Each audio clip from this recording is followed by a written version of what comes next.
I have your attention, please. Yeah, good morning, everyone. So,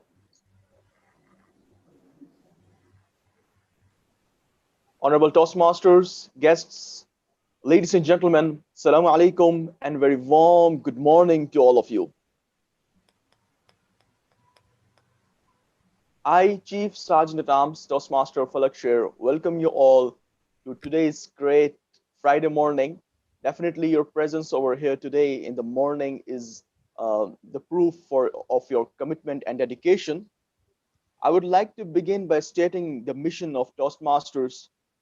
We provide a supportive and positive learning experience in which members are empowered to develop communication and leadership skills, resulting in greater self confidence and personal growth.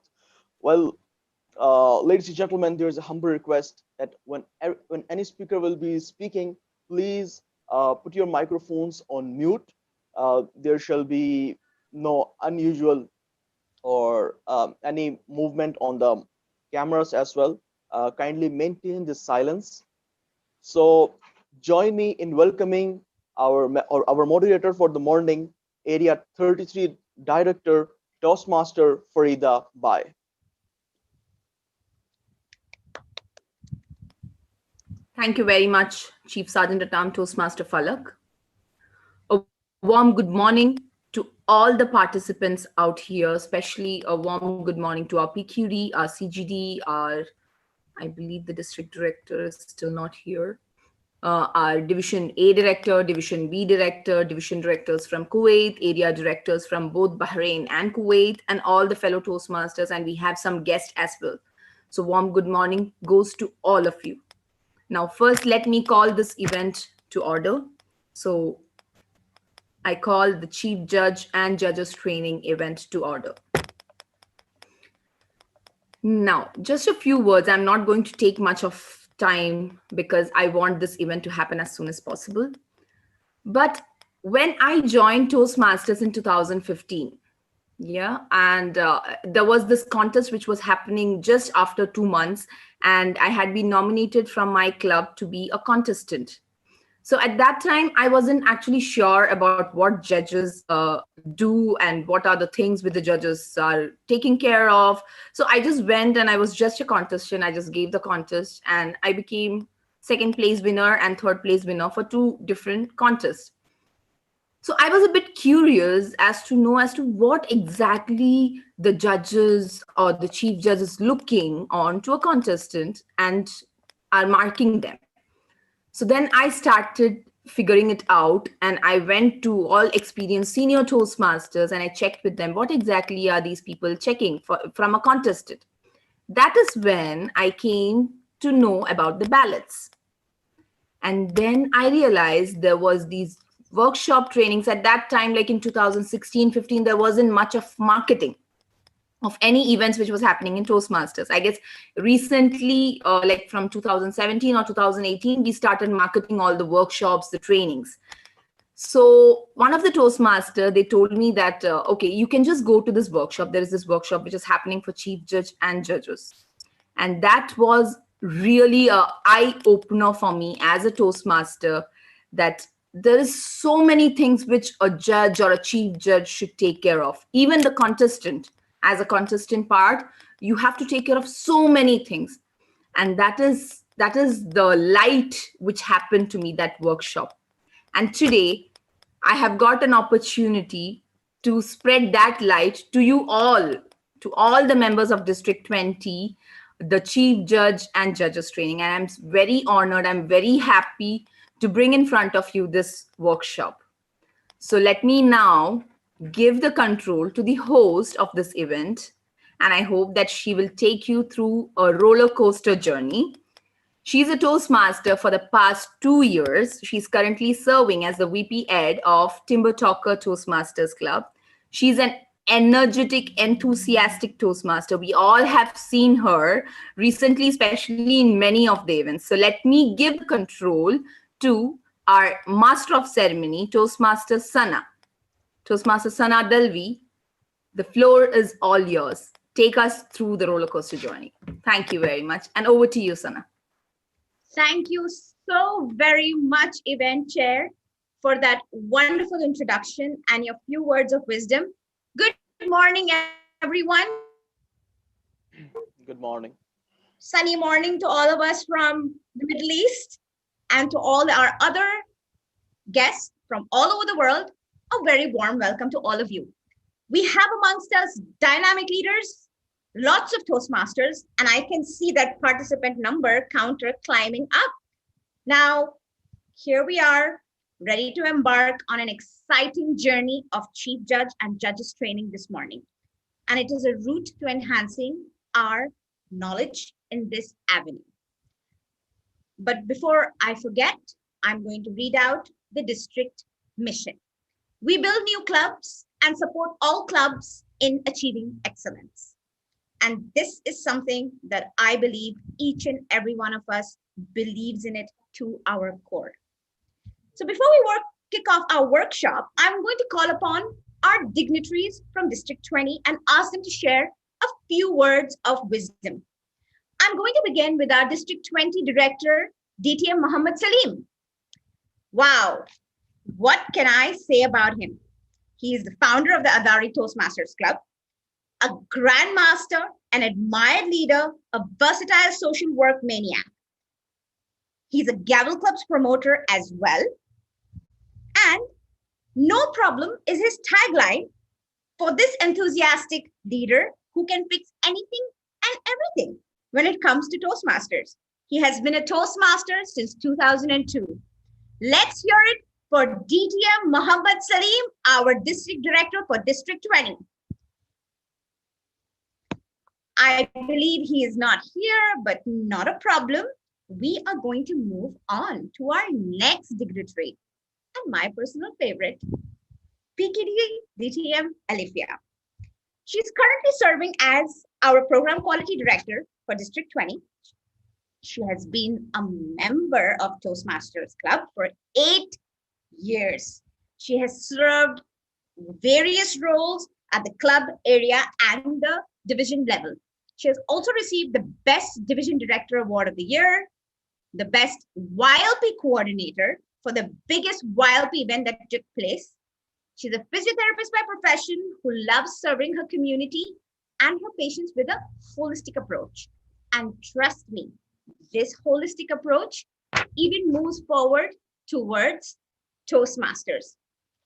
Ask me if you meet me on the side. I have a lot more to tell you. I'm going to give the floor to our PQD, DTM Alifia. Thank you, Sana. I wonder what all you have to tell the crowd about me after all what we talked. A lot. Good morning. I think is our international president in the house.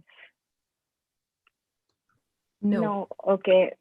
So let me begin with CGD, who's there, DTM Khalid Abdullah, Division A Director, DTM Ain, Division B Director, DTM Muhammad Asif. We have DCD, DTM Khalid. We have DID, DTM Ilam. My God, the list goes on when it comes to dignitaries. Am I missing any division director here? Hope not. My apologies if I have missed anybody's name. The passionate area directors and precious members of District 20, a warm good morning, good afternoon, good evening, and members on YouTube also, good morning. So here we are again with another training, but this time we do not have one force, we have two forces which have combined today to give you this power-packed event.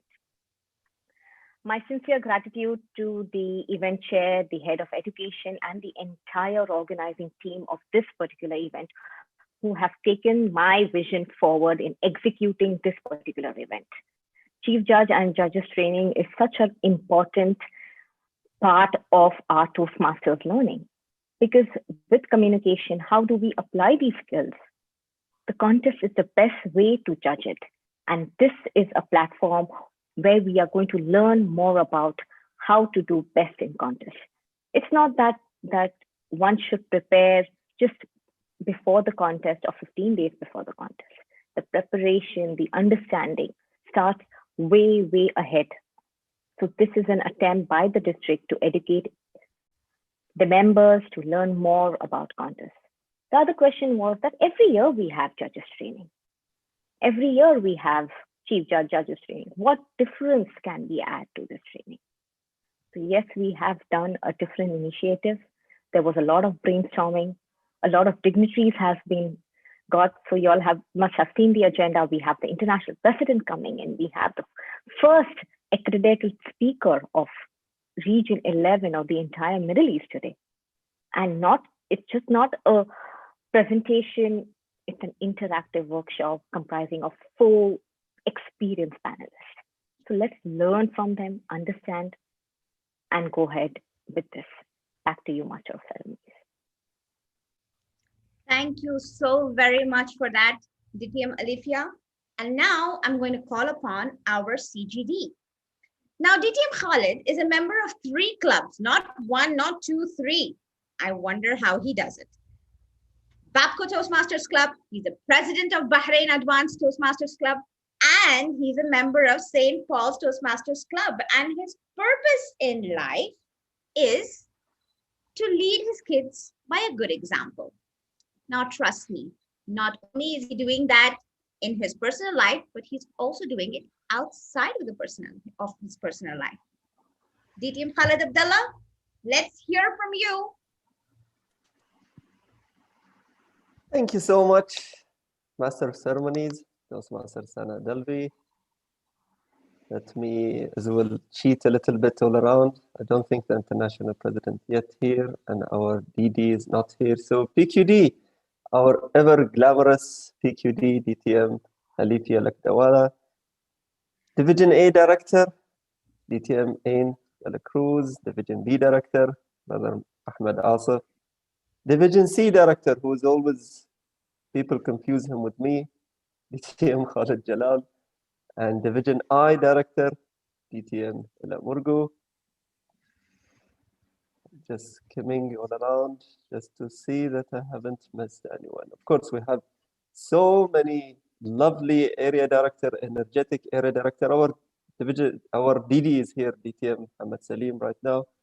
And all of the dignitaries, Toastmasters, guests, good morning to one and all.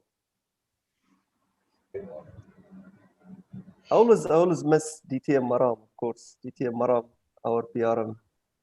Thank you so much for being here.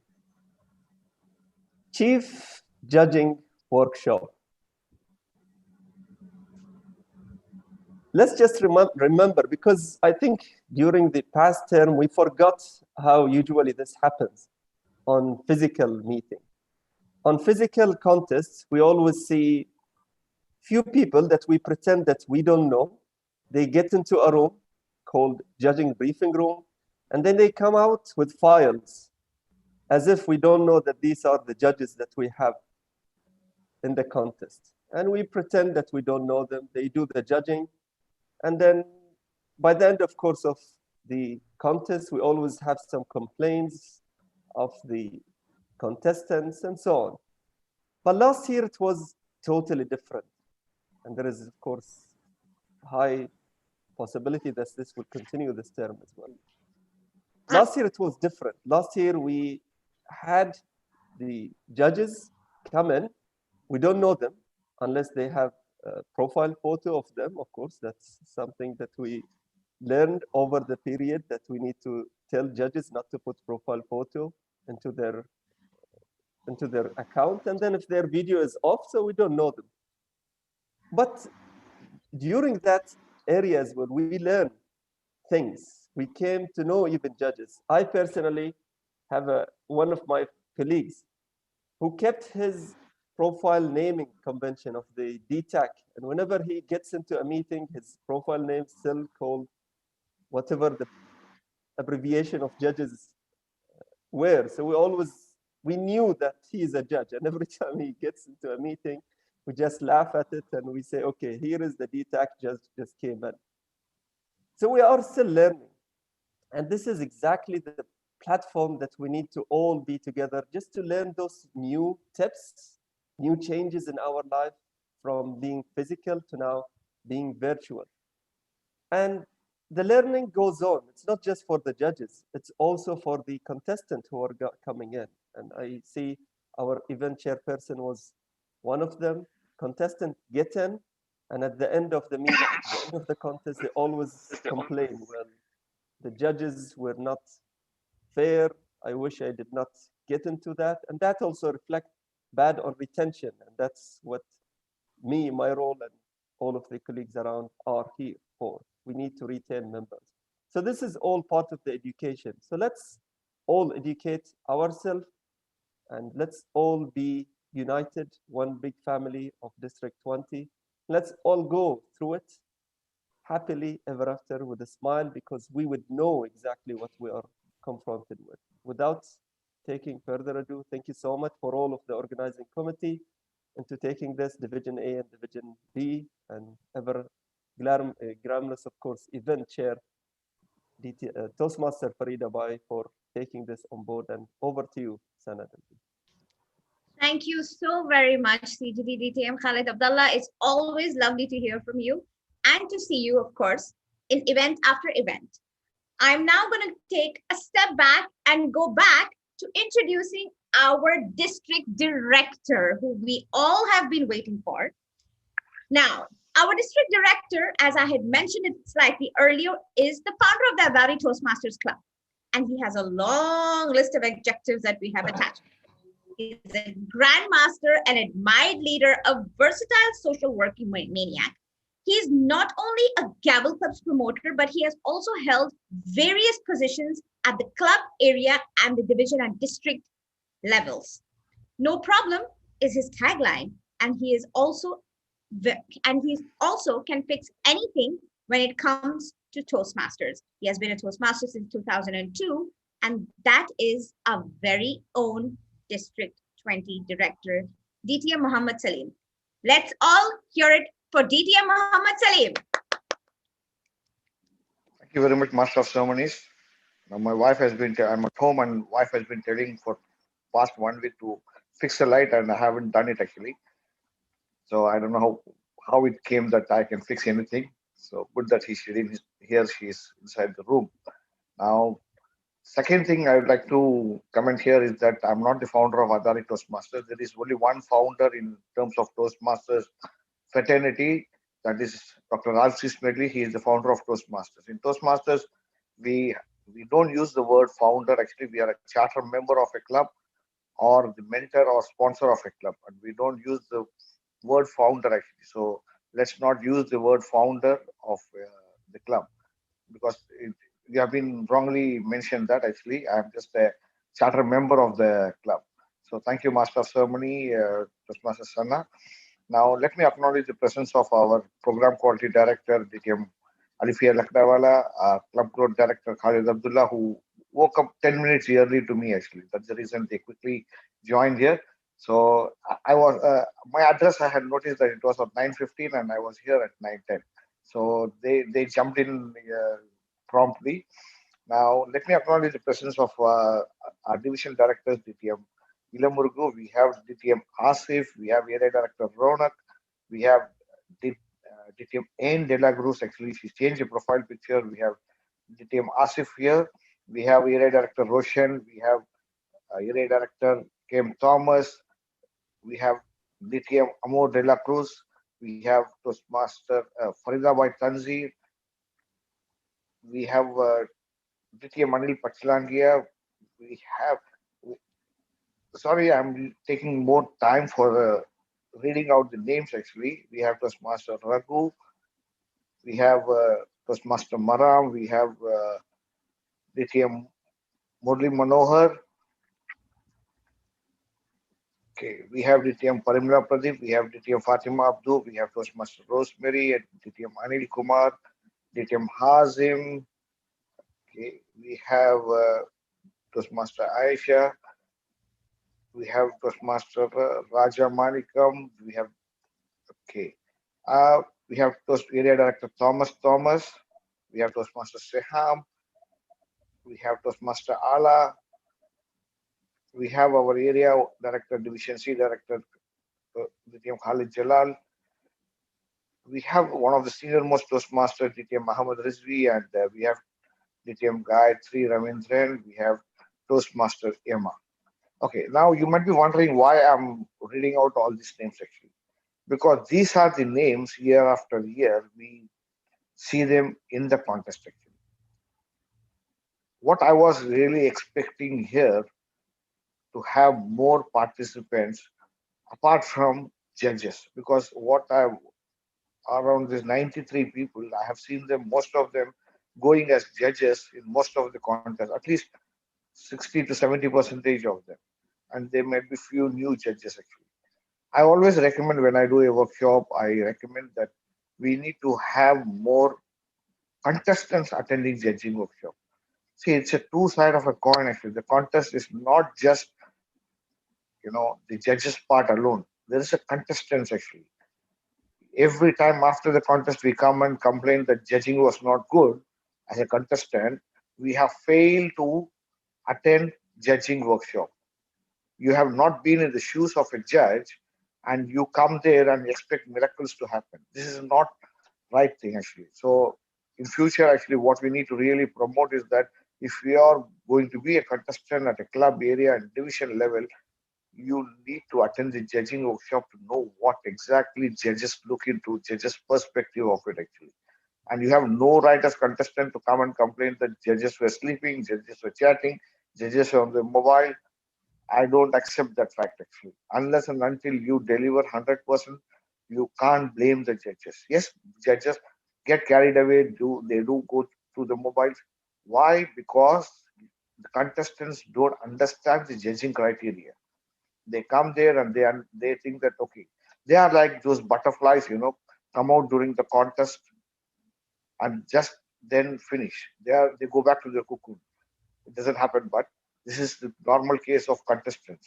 We have a set of contestants who wake up only during the contest and come back and finally they say that no, I am quitting Toastmasters because the judging at the contest I participated was not correct. So judging has to be for contestants also. So we next time please keep in mind whoever comes as takes up this role, actually promote that why contestants need to attend judging workshop. We see the same number of judges coming year after again. And we need to bring in new Toastmasters for judging so that they understand the concept of judging. Because it's not the judging of a reality show. Judging of a reality show is just you can say anything what you comes across your mind. You say that, okay, your performance today was good, your chemistry was good, your physics was good, your history was good. That's not the case in Toastmasters judging. Judging in Toastmasters is technical actually. You need to understand the ballot very seriously. Once you understand the ballot, then only you can really do the judging actually. People come there, inky pinky ponky, select the winners 1, 2, 3. That's also not good at all. So you need to go into technicality of the judging. So more judging workshop, more judging practices should be done. So this is something I would like to share, wanted to share with you all actually. So try and promote with more members, contestants and members about judging workshop. And I'm sure we'll have quality judges and quality contests so that we can put our champion in the World Convention. All the best for the organizers, Toastmaster Faridabai. You have taken a wonderful initiative. I really appreciate your efforts and your entire team. All the best. Thank you very much. Over to Master of Ceremonies. Thank you so very much, DTM Muhammad Salim, for your words of wisdom. I'm going to move on and introduce. Sorry. Actually, as a district director, let me acknowledge the presence of our international president, DTM Richard Peck. He has joined us actually. I doubt I might get an opportunity to, address him. So welcome, sir. It is an honor and privilege to have you here. In 2019, during the District Toastmasters Annual Conference, we had DTM Richard Peck as the second vice president visiting on an official trip to Bahrain actually, and he has given a lot of suggestions and input, and we are very much fortunate and blessed to have him as the international president this year. Welcome, sir. Over to you, Master of Ceremonies. Thank you so very much, DTM Mohammed Salim. And now I'm going to call upon our division director, and I'm going to begin with Division A Director, DTM N. Dina Cruz. Now, DTM N is an avid reader and an enthusiastic debater. She's into organizing events, loves adventure, and loves to try new things, and often bites off more than she can chew. Now, sometimes don't we all? She has led her area to be President's Distinguished 2 years ago when she was the area director. She was a district finalist for table topics. Currently the Division A director, she hopes to make people happier so that they get to know her. And she also has a day job as a project manager. She's a part-time job as a chauffeur and has a small press that she's churning out from her mobile and her laptop. Let's all hear it for the very energetic DTM N.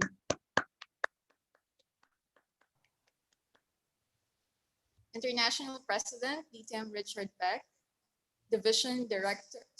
District Director, DTM Mohammed Salim, PQD, DTM Alifia Lakdawala, our Club Growth Director, DTM Khaled Abdullah, all the dignitaries, too many to mention. Thank you all for joining us on this early, wonderful day. Our hearts go out to you simply because our team has worked night and day for the past 2 weeks, putting this all together. And I feel now that we can relax a little bit because the event is going very well and very smoothly. So I remember when I was once a contestant, like the first time I joined Toastmasters, for each contest, whenever the contest master says, "Let the best win," my heart went up like I got very nervous whenever the contest master said that. And up to now, whenever I attend a contest and the contest master says, "Let the best one win," my heart starts beating, even though I'm not a contestant, even though I could be on the other end and I was already. And I know this is funny, but the reason this happens is that you're always on edge, trying to see or determine who's going to win a contest, whether it's international or evaluation or table topics, which I think is very exciting. So I thought that this workshop is actually very important, not just for the judges themselves to learn how to judge, but for the contestants as well to learn what are the criteria that the judges use in order to select the best winner. And as you know, we have 2 world finalists here in Bahrain, which is DTM Mohammed Shukri and also Toastmaster Kamal Al-Shabi. So we can't be doing a bad job of it. In fact, I would say that Bahrain, the Middle East, is doing quite a good job. But we can always get better at what we do. We can always learn the more technical aspects. For the old-time judges, this is a way to refine, enhance, and upskill whatever learnings that we've had about judging and chief judging. And also for the first-timers, for the first time chief judges this year, for the first-time judges this year, this is a good opportunity to learn from our seasoned and experienced judges. And without further ado, I would now like to hand you over to our MCs so that the rest of the ceremony goes on. Please, I extend my warmest gratitude to all of you for foregoing your Friday sleep. I know it's it's a bit hard to do that because it's still 9:30 and we've worked hard the whole week. But thank you all for coming, and I know that this is going to be a fruitful event. Back to you, MC. Thank you, DTM N. Thank you for those wonderful words. And Friday morning 9:30 is late in my books. But never mind. Moving on, I'm going to call upon our next division director. And this is Division B Director, DTM Muhammad Ahmad Asif. His slogan, serve with sacrifice. He's a business consultant by profession.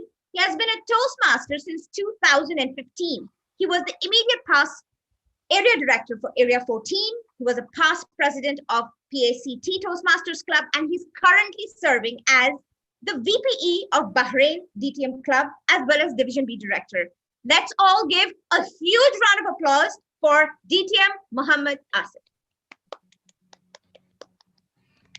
Thank you. Thank you very much, Honorable Amazing Master of Ceremonies, As an organizer, to me, everyone is a dignitary and a fellow. So, dignitaries and fellow Toastmasters, Assalamu alaikum and very good morning to one and all. As division director, part of the team, I'm honored to organize an event where everyone so selflessly contributed. And even the presence today, the presence of our ever-inspiring leader, DTM Richard Peck, President Toastmasters International, DTM Muhammad Shukri, I call him Mr. The First. Many achievements under his collar, by the grace of God, this time the first accredited speaker in Middle East, and of course the keynote speaker today. The guidance, the patrons of the event, the district team, Honorable District Director, DTM Muhammad Salim, our amazing personality, Program Quality Director, DTM Alifia, the smiling Simbu, who always displays his art on the face, DTM Khalid Abdullah, and of course our lovely professional public relations manager, Toastmaster Maram, the division directors, area directors, their involvement, along with the profound collaboration of DTM and Francis, Division A director. We witnessed something, the hard work of the team, very well led by the event chair, Toastmaster Farida Bai, that speaks volumes about their dedication to the cause. And what is the cause itself? We all have been contestants at different levels. We have been the leaders, as we have heard from many of the leaders that we received so many complaints. The reason many of the people, they do not understand the criteria of judgment. Today, what we will be just talking about all these things, we will showcase with the experiences and the best market practices that the criteria is beyond emotions. It is set of certain categories which we will be seeing.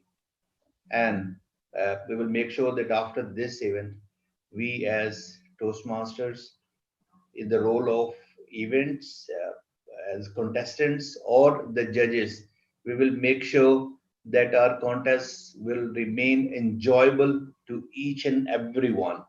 That is why we have opted for the best out of the best chief judges from Bahrain and Kuwait.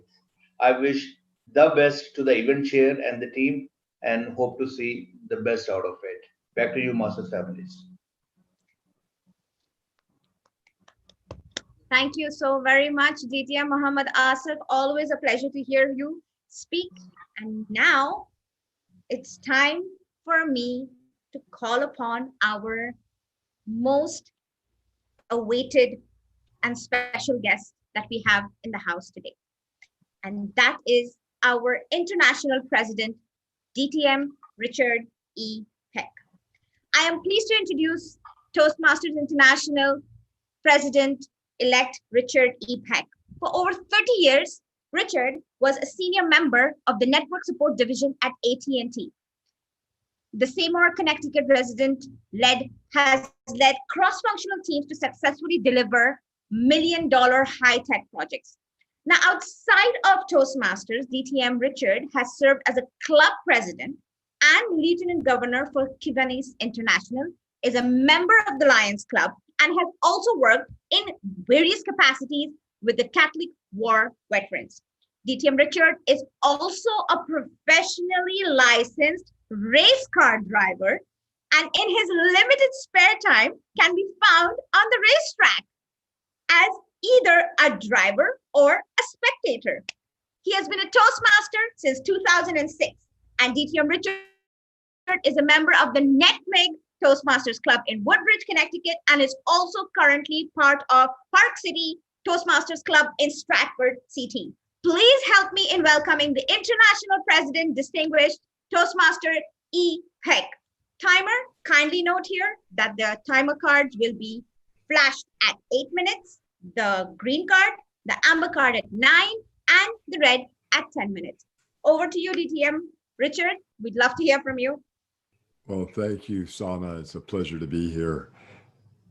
Actually, having a timer is going to be a unique thing. Haven't seen one in a while, so it'd be nice to have that. When I joined the call this morning, I heard CGD Khalid say, and I've noted it, united as one big happy family. And I think that really goes to speak to the organization this year, regardless of whether it's the club level, the district level, or Toastmasters International on its own. This is going to be a difficult year for us. It's a continuation of what we started to experience in March. But the difference is we now get to go into this with some knowledge and some experience. When COVID-19 came and started to appear in March and then really started to step up a few months later, we really didn't know what we were facing. And we had to scramble and we had to find new ways to do things, most of it on the fly. But now we have some experience at it. And we have some ideas as to how to approach our future. And that, I think, gives us a knowledge and gives us an advantage that we didn't have beforehand. I also think about the leaders that we have in our organization right now. When the June timeframe or the May timeframe came around, and it was time to elect new leaders, and we were putting out the call, leaders had two choices at that point. They could stand up or they could step aside. And all of the leaders that I've watched in District 20 since I've first attended the conference on Bahrain stood up. Nobody stepped aside. And that's great, because that means that we have the right leaders in the right positions to help our members and to move our organizations forward. I remember when I visited Bahrain and I sat with Didi Mohammed after we went out to get me my outfit to wear for the conference. And we talked about the future of the district and some of the struggles and the challenges. And he was a go-getter back then. I remember him driving me to different demo meetings and meet with different corporations. And when I heard him speak today, I could hear that same passion in his voice, just from a different level. You know, when you go from club growth to district director, it's a transition. And that's the building blocks that help you be successful.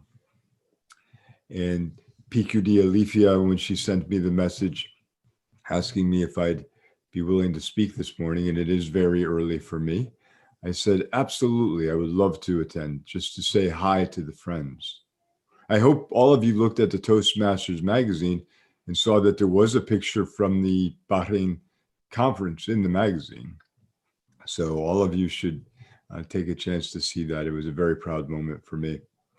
But let's talk about this year coming up. And I heard the comments made about judging and contests. And I know that's what the purpose of your call is today.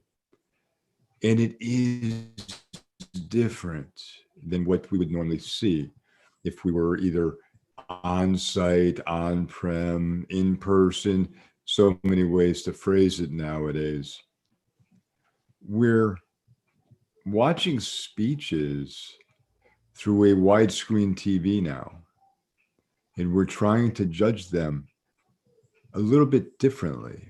How many of you saw the World Championship of Public Speaking? If you hadn't had a chance to see it, it may still be on demand. Look at some of the unique techniques that were used during those speeches to try to convey messaging. I think speakers are going to have to look at presenting differently in order to connect with the audience. But I think where it's going to become difficult for judges, and where judges are going to have to really pay more attention to the speaker than anything else is not everyone's going to have the same type of technology. Not everyone's going to have the same type of lighting. They may not have the same size room and space to walk around. And the question is, what do you judge on? Are you judging it on, well, they have a fuzzy picture or they have a clear picture? They have proper lighting, not proper lighting? Or are you judging it on the speech and what the message was? And how do you compare from one to the next when there's so many variables there? And I think when you are doing your training, your judges training, that's the thing you have to make clear to them, is that judge on the speech, judge on the message, judge on how it made you feel, the way we would normally judge and provide an evaluation for a speaker. The technology is the medium that is being delivered by, but not everyone's going to have the same capabilities. And those, I think, are going to have to be the areas that take secondary consideration when we start thinking about speeches. When I saw the World Championship of Public Speaking this year, it was unique to see how they would position themselves in the camera and move from side to side and move forward and back to try to get the message across. How he pulled himself up from the corner of the screen, and did the camera. So I think there's going to be a real push for speakers this year to come up with new ways, more theatrical almost, if you will, in what they're attempting to do. And who is the timer, by the way? I'm sorry, I didn't mean to trade my thoughts, but oh, there he is. Okay, now I see the timer, I think. Is that Renauk? That's the timer? I see someone with the green screen. Yes. Yes, sir. Okay, thank you. But I think those are things you're going to have to work with your judges to talk about how to properly judge these contests this year. I thought DTM Salim made a great point. If anyone who's looking to be a contestant should attend a judge's training so that they have a better idea to understand what judges are looking for. Now, unfortunately, judges training is usually done before anyone knows whether they want to compete or not. So they may not have that ability. But the fact that you're live streaming this may have individuals looking at it right now that are going to have that opportunity to think about what it's going to be a speaker in the future. If you're recording this, I would share this with potential speakers in the future as well, to make sure that they have an idea of what it is you're looking for. It was 2018 when I visited Bahrain, and that was the first time I ever attended an Arabic speech contest. And that was just an amazing thing for me to be able to see how unique that experience was. And the judging is not going to be different between the two right anymore, because you're all going to be hosting them from the same platform. I think we are becoming one happy family. We are getting a lot closer as individuals and a lot closer as members. The fact that you're putting on training for judges this early is a testament to you as a district in wanting this to be done properly. And I heard the comments about, hurt feelings, or people think that judges aren't paying attention to the right thing. Well, now's your opportunity to make sure that they are focused on the right thing. One of the things my district used to do was to play the World Championship of Public Speaking speeches to judges and see how they judged it out and see if they came up with the same decisions that were made by those who were in the audience. Gives you a good baseline to see how people are judging. You're going to be very successful this year, District 20. I know that. I know that there's some obstacles that you're facing right now, but I know you're going to overcome them. I know the leaders and I've watched the leaders grow. You're starting to set this district up for success very early in the year. And I have no doubt that you're all going to learn and grow tremendously as leaders, and you are going to have a successful year this year. I look forward to seeing you on the stage next year where we can all hold the banner together. MC Sana, I think my time is up. I saw a red screen there, so let me turn it back to you. Thank you. Thank you so very much. Although we would love to continue listening to you, but yes, time is up. And now I'm going to call upon PQD DTM Alifia in order to step forward and felicitate our International Toastmasters President, DTM Richard Peck. DTM Alifia? Yes, thank you, Sana. Thank you for that. Welcome. Let me thank the presence of our International President, distinguished Toastmaster Richard E. Peck, for accepting and gracing us today, gracing District 20 today for its first training.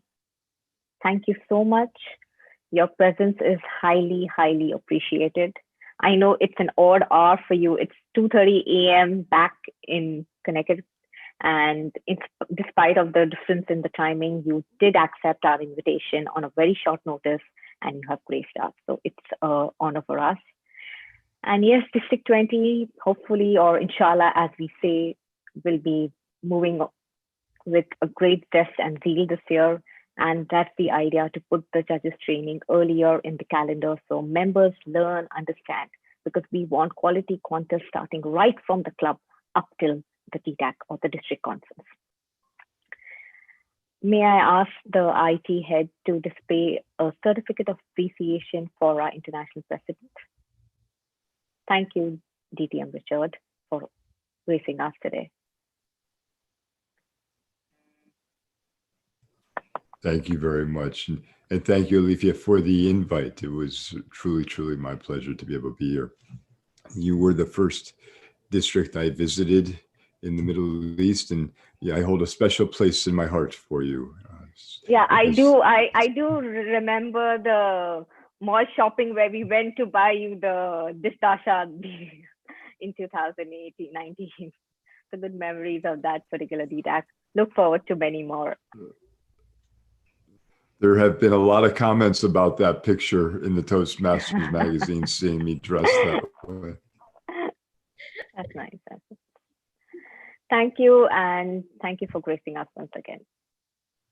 Back to you, Master of Ceremonies. Thank you. Thank you very much, DTM Alifia. And once again, thank you very much to DTM Richard E. Peck. Moving on, we are going to call upon our keynote speaker. Now, our keynote speaker is the first accredited speaker of Middle East.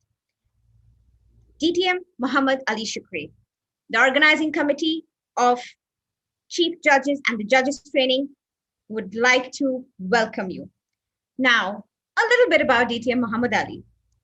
He's an award-winning speaker, a professional trainer, a coach, a consultant with more than 30 years of experience as a public speaker.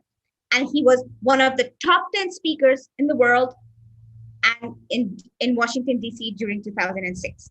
He has helped hundreds of companies and thousands of individuals tap into their best selves and unlock their potentials. We would like to welcome him to the floor. DTM Muhammad Shukri. Yes, I'm here. Thank you so much. Can you see me? Can you hear me? Yes, we can. All right. Thank you so much. And it's so good to be here. This is my first participation after the accredited speaker. Did I change much? A little bit, maybe. Okay. I dressed up very well, but that's me. And that's who I was. One thing I want to thank coronavirus for is the hidden disguised gift it gave me in my relationship to my wife. You might wonder why. You see, since I joined Toastmasters and in 2004 and until today, there were Fridays. Now, Fridays were our off days, but I dress up and I look smooth, formal, put the best perfumes, and I go out. Everybody's asleep. Where are you going, honey? I'm going to Toastmasters. Who are these people? Why are you working on Fridays? And I keep, reassuring her. Sometimes it's the judges training. Sometimes it's the officers training. And now I joined the club in 2016, my Vision Advance Club. We meet every month on Friday morning, 9 o'clock. And I am in my club, monthly club. Oh, by the way, I'm the president now. And next term, oh, I'm the secretary now. And she's like, wait. Why are you people working on Friday? Shouldn't you be taking a rest? And then COVID-19 came and we were working from home. Thank God, my wife saw me at the same time and with the same preparations, with the same formal dressing, at least the upper half, and no perfumes, no need. And yet, yes, I'm attending a Toastmasters meeting or any other Toastmasters event. So she got relaxed. Her puzzles went away and she sleeps now like a sleeping beauty. So thank you, COVID-19, for making my relationships with my wife very good, especially as a Toastmaster. Now I can do a lot of work. And the other thing that wasn't solved yet, the other puzzle that wasn't solved is the puzzle I had since I joined 2004. My wife maybe got an answer, but I didn't. Why do these people really get up on their weekend morning? They give up their rest, they give up their family time, and they come all the way. I was watching them as a student.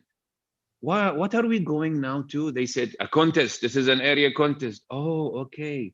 And it's not only the contestants, the judges, the formalities, and the officers, everybody's doing work. And I was puzzled, yeah. And then I became a contestant in 2005. And okay, I see all that again and again. And it's not only the contest, these trainings. And most importantly, what puzzles me most is the people who do not show up on the stage. Maybe I'm polished, I speak as a contestant, there's the MC, there is the keynotes, etc. But there are certain people who will not even be recognized or named. They will be recognized anonymously. And only the chief judge can stand up and can take the certificates on their behalf and say, Madam Master of Ceremony, we are ready. Madam Contest Chair, we are ready. That's it. And all of the judges are hidden there in the audience. Nobody knows them. Nobody sees them. They will not be recognized. And yet, they made it to the contest and they contributed and they helped and they attended the training before that to become certified and to become trained. That still puzzles me. Up to today, we have an amazing organization where leaders are doing a lot, not for the credits or the points or the DCPs that they will get, because most of it is actually gone unnoticed. But by the heart and by the spirit and by the fulfillment that they have, they are actually accredited. So this puzzlement has to lead to a conclusion. Why are we doing this? And why are we holding these contests every year? And why everybody's putting his and her most effort to make it a big success, starting from this early point, as our president said, in the term to do the training judges, and which such huge preparations. So I have today a story to tell you about, and this is the most fresh story, and you will get the first WikiLeaks of my accredited speaker today. Because what you saw and all the congratulations and all the feats and achievements, they have something embarrassing behind them. And I'm going to tell that secret now. And from that story and secret, I want to give 3 takeaways to the speakers and contestants, because I was one, and 3 takeaways to our beloved and honored judges, because I was a judge also. But I was judged really hard this year. This year was the pinnacle of 5 years I have worked to reach to the accredited speaker. And this is the only year I could reach to this point, by the way, which I will explain in a coming seminar organized by the district. But let me tell you, at that night of me presenting, when you saw my speech streamed, level 2 speech, a shortcut, a safe shortcut to safety culture. You know, this program, I have been delivering this more than 6 years, for more than 6 years. In the Gulf, for companies, in conferences, that was my main keynote, and I knacked it very well, because it is something that I really lived and I saw with my eyes, and it became a part of my profession as a safety culture management or safety practitioner. It's really in my DNA, and everywhere I deliver it, it's really good. It draws a lot of attention because I live it. Actually, I believe in it. I have a lot of conviction in it. But what is the twist? The catch is that I always deliver this presentation for no less than 45 minutes. It's very less. It's either 45 minutes up to 3 days full course, because it's so rich and it's so complex, for the lack of a better word. And now I have to deliver it for only 18 to 20 minutes only. That was a big challenge, and virtually, by the way. And not only that, as if these 2 are not enough, I have to be judged by a very esteemed, seasoned, and meticulous panel of judges. And if you see the judging sheet, you will know what I mean. So I delivered my speech, and I went very unsatisfied when I finished. I really was very unsatisfied with my speech. And I also looked at the video and I said, to be honest with you, if they don't give me the accredited speaker because of that delivery, I don't blame them.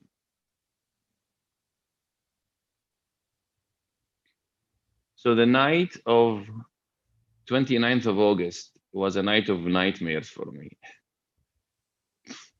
Why I don't blame them? Because I was comparing it with everything that I did previously. This is now not how I speak. And yet I did a lot of new things and polished it, but I'm on fire when I'm on stage, and that's not me fully, you know. And yet I was given the accolade. So I thank God, and I started to reflect, why did this happen? These guys didn't give me the accredited speaker because they love me or something. No, we are an organization of integrity. So what happened? I'll give you my personal analysis through these 3 points for speakers and 3 points for judges. Under this story, under this WikiLeaks accredited speaker leak, I want to give you these 3 important points as speakers and judges. And I hope I reach to somewhere in your mind, in your hearts, in your analysis, and in your action after we finish this. The first part is for the speakers. Choose your topic carefully. Spend a lot of time to plan and to deliberate what to speak about. The what is very important. I've been saying this a lot in my courses and in my master classes, etc. I have been living by a model, but I did not develop it. Since I started speaking in the World Championship, I followed a model I didn't know it existed. It's what you speak about. What you speak about, the seed that you plant in the soil will make all the difference about how the tree will end up to shape and look like. So you have to choose something that is really a part of you. And as I said in the convention in Vancouver in 2017, if you do that, if you choose something that has dramatically really changed your life on the mental level, cognitive level, emotional level, and most importantly, on the action level, it really changed you. I called it a turning point, if some of you remember. If you choose that topic, then you can rest assured that you will not deliver your speech, but your speech will deliver you. People will see, including judges, contestants, and all the audiences, they will see that this is, you are speaking, quote unquote, from the heart. But actually there is a science for speaking from the heart, which this is not the place for. If you want, just watch the Life in Your Speech presentation back in Vancouver. It's available online. So that model I developed after I came to know I was living by, but for the sake of teaching, and many people ask me, I just tell them truly, this is what I do, and I made it a model. Choose what you want to speak about. And in the accredited speaker, me and my coaches for several years deliberated actually, and discussed and debated which topic. I have so many I have a few motivational keynotes which really make people on their toes, and they sell high actually. And some of you heard them, like the one and only. Well, I was going to choose them, but they were not the right topics. Why should I choose something just because it's high energy and motivational? I read the textbook carefully and I decided I will speak about my core profession and core message, because that's what the accredited speaker is all about. What you do for others, show us. What you have existing already. The accredited speaker, they recognize the existing status, not something new and something you haven't been doing before. So it's you. So choose your topic, because at the very most pressure time, especially contest, it will save you. It will rescue you. You will sometimes forget that you're in a contest and you'll speak from the heart, and everybody will notice, especially judges. Under that intense pressure, your topic, your turning point topic will help you. So that's number one for speakers. Number two, honesty and integrity are key. I remember when I was rehearsing in one of the clubs in 2006 before I go to Washington, my semi-final speech. The dynamics were a bit different. We have to give 3 speeches, not only 2 speeches as the status is now. So I rehearsed in this club in one of the hotels, and after I finish, I get the feedback, and casually on coffee, a Toastmaster approaches me and says, Mr. Muhammad, your speech was wonderful. I suggest that you add this and this and this to your speech. I had a small pause and I said, but sir, this did not happen. This did not take place. How can I add it? He looked puzzled and he said, oh, you mean the story you told us in the speech did actually happen? And I was like, yeah, yeah, it did happen. What do you think? In my mind was saying, what on earth you think? Do you think I was bringing a fake story? But his question really was weird. What I did immediately to fix my speech is I added the date where the incident happened, because it was an incident, a near-death incident. So to add more credibility. But then later I came to know that maybe there are people who fake some stories. Maybe. I don't want to generalize because I don't have evidence until I became a coach for contestants. And I'm going to disclose this. And it's not common. Thank God, it's only what I saw, very few. So honesty is key. Tell the truth. Although the speech of safety, actually, safety culture is a common topic. But the thing I told was novel. What I shared in the accredited speaker platform is new because it happened only to me.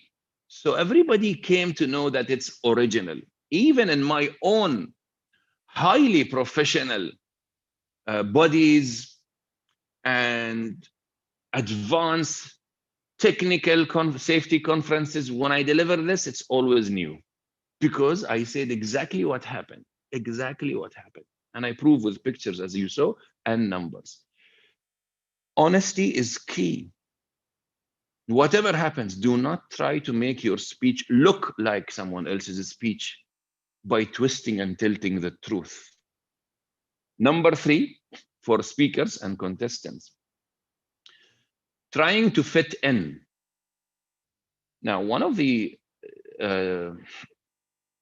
stories I said I will leak to you, it happened when one of the contestants wanted to practice. And we had, several clubs and evaluators gathering to help that contestant. He's going to the semifinals. And I won't say which country that is, but he delivered his speech and we gave him formal feedback. Then I approached him on the side, again, casually on coffee, and I said, brother, that part, did it really happen? And he looked at me shy and he couldn't say other than, no, Mr. Muhammad, it did not happen. I said, I knew it did not happen. It doesn't add up. Then why did you add it? He said, it makes the storyline more smoother. It's not the first time I came across someone I coached. I am not responsible to talk about anyone or generalize. And I'm only saying about what I saw. It's not once, more than once. Why is this happening? They are not liars. These contestants are not liars. But there is something that's pushing them to fit in. When they see all these contests, globally, locally, division, area, and they make a rule for themselves and they follow that rule which doesn't exist. I need to be like those. And whenever we debate what makes a speaker win or not, this line comes a lot. But so-and-so contestant did this and he won. And I don't know what to tell him, but I say it's not appropriate for you to do at least this. So trying to fit in as a speaker is something that happens in all industries. Any industry you take up, you look at the existing professionals, the speakers, etc., and you want to fit in, and you do whatever it takes to fit in. Do not do that, because whatever wins is not what fits in, but what stands out. And don't do something foolish, crazy, bizarre, weird to stand out. That's another point, okay? Just deliver your best. So for the lack of time, let me summarize the 3 points for the speakers. Number 1, choose your topic carefully. Number 2, be honest and truthful about everything you say. Yes, you can deliver it in an artistic way, but the truth, only the truth and nothing but the truth. And finally, do not try to fit in and do things that are not in your speech or that do not make who you are just to fit in. So this is my message for and lessons for the speakers coming to the judges, which you can already see where I'm coming from and going to, because whatever I said also applies to the judges in another way. I'm not flipping it, but also I'm reflecting. The first lesson for our judges, and I really revere all our judges because I have least practice experience between them, and I was served by them. And let me say one thing before I say these 3 lessons. Every time I protest in my mind against a judging verdict, after some time I come to know that actually, you know what, they are right. So not every time, almost every time. So number one, as you heard me, there are contestants who are pushed to do things that they are not, or be who they are not. So try not to push the contestants, and you are not pushing actually, and you don't have any agenda. You are one of the votes of the 10 votes. How much are you responsible? But let me tell you this: when I do mentor our members in our clubs, and including their contests, and I tell them this is how to do, this is the rule book, and this is the judging criteria, and this is how you can excel in your own style, etc. And then when the contest is over, I see the look in their faces, and sometimes they say this to me, but Muhammad, I did what you told me to do. I did what you told me to do. It didn't work. And I don't have an answer for them. And sometimes they compare themselves with another speaker who won. He said, but Muhammad, he did the things that you told me not to do. And they won. So you see where I'm going. I'm still puzzled, but I don't have a really clear answer for this. But contestants are pushed to be someone they are not. And that's why many of us say silently, but I will take the blame to say it publicly. Many of the audiences and Toastmasters yearly, they say this. What did we just see? Some contestants do things that, it's not authentic. They are not to be blamed. They are truthful people, okay? But we want to create, as we said, a platform that brings the best and the reality and the truth about each one. The best that he has, the best of he or she is, not the best that he is not. So number one, let's not push them to do this, and that's a separate session. Number two is sometimes we need to go to the basics and know, is this a speech or not? I'm reminded of some guests visiting us in the lockdown time and online. New guests, when we invite guests to our club physically, we know what happened. They see everything. We are standing, speaking.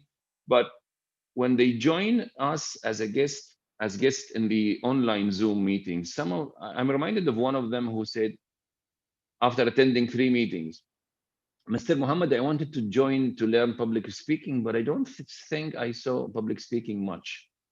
There are people who are sitting comfortably, like I am now, and talking so casually and like a forum. Where is the public speaking part? So it was a shock for me that sometimes we take it for granted and we go into complacency, and we actually pass and accept many things that actually do not make what we do as speeches. Now, I understand all the meetings at your business, at the other forums, that they do Zoom meetings and they sit like this and they speak and they do things like that and weird things, but that's okay. However, we are Toastmasters. We are the public speaking factory. So we need to show that really, is this a speech or was this really a speech? And sometimes I see a whole poetry happening in a speech, all poetry and no message at the end. No specific message at the end, and yet it places in one of the top 3 in the contest. And I'm wondering, was that really a speech? So we need to go to the basics and preserve our, the fundamentals. Was this really a speech? If someone offends an ethnicity or a gender or a religion in a direct or indirect way, that's not a speech. It shouldn't be it shouldn't win. And yet I see some of them win. I'm not talking about Bahrain. I'm talking about all the places I've gone through, few instances where I was shocked. How did this speech win? Maybe I'm talking more about humorous, but he offended women. How did he got the 3rd place, for example? Okay. So, and that's number 2. The final point for the judges is this. Although you are judging these contestants, know that you are also judged. This message goes to all the organizers, including the organizers of the contests, the annual area, division, district, and beyond. Let me tell you this for sure, as a local Bahraini. We Toastmasters are doing what we do. Nobody knows about what we do in our hidden caves until we do the contest. When we start the contest, everybody's watching and everybody can see what we are doing. And we have more guests than ever. We have more watchers, viewers than ever. So whatever we show in the contest actually is the showcase for what we do in our clubs. And people are judging what Toastmaster is and gives through the contest. And we are so happy to invite so many people. As they say, this is the season, this is the World Championship at its early stage, this is the area contest. Okay, I will attend. And they attend, and I don't know what they make of this. But we can control it. We can actually show the best of who we are. You speakers, and you judges, and everybody that organizes and trains also the judges can make us look the best place to teach public speaking, or arguably the best place to teach public speaking. So that's my third point. Let me wrap them up. For the judges, number one, do not push speakers, and you are not, but maybe unintentionally, do not push speakers to be something they are not or someone who they are not. Number two, back to the fundamentals, whether what was just delivered on stage in the contest is really a speech or not. And number three, know that the contests are the place where many non-Toastmasters will judge what Toastmasters is all about. And it's very key and crucial. You're not just saying to those people, you're good or bad, you're best, you're first, you're last. We are actually showing everyone there. Although we should stick, technically, we should stick only to the judging sheet. And if we do so, actually, you will help solve all this with proper training. And I want to conclude that you can add all this, become good in all that as a speaker, as a trainer, and watching more, experiencing more. If you're a contestant, that was said already to you, I know. Be a judge sometime. If you're a judge, you have been a contestant for some time, or be next time, okay, etc. So do both. So finally, I'm still,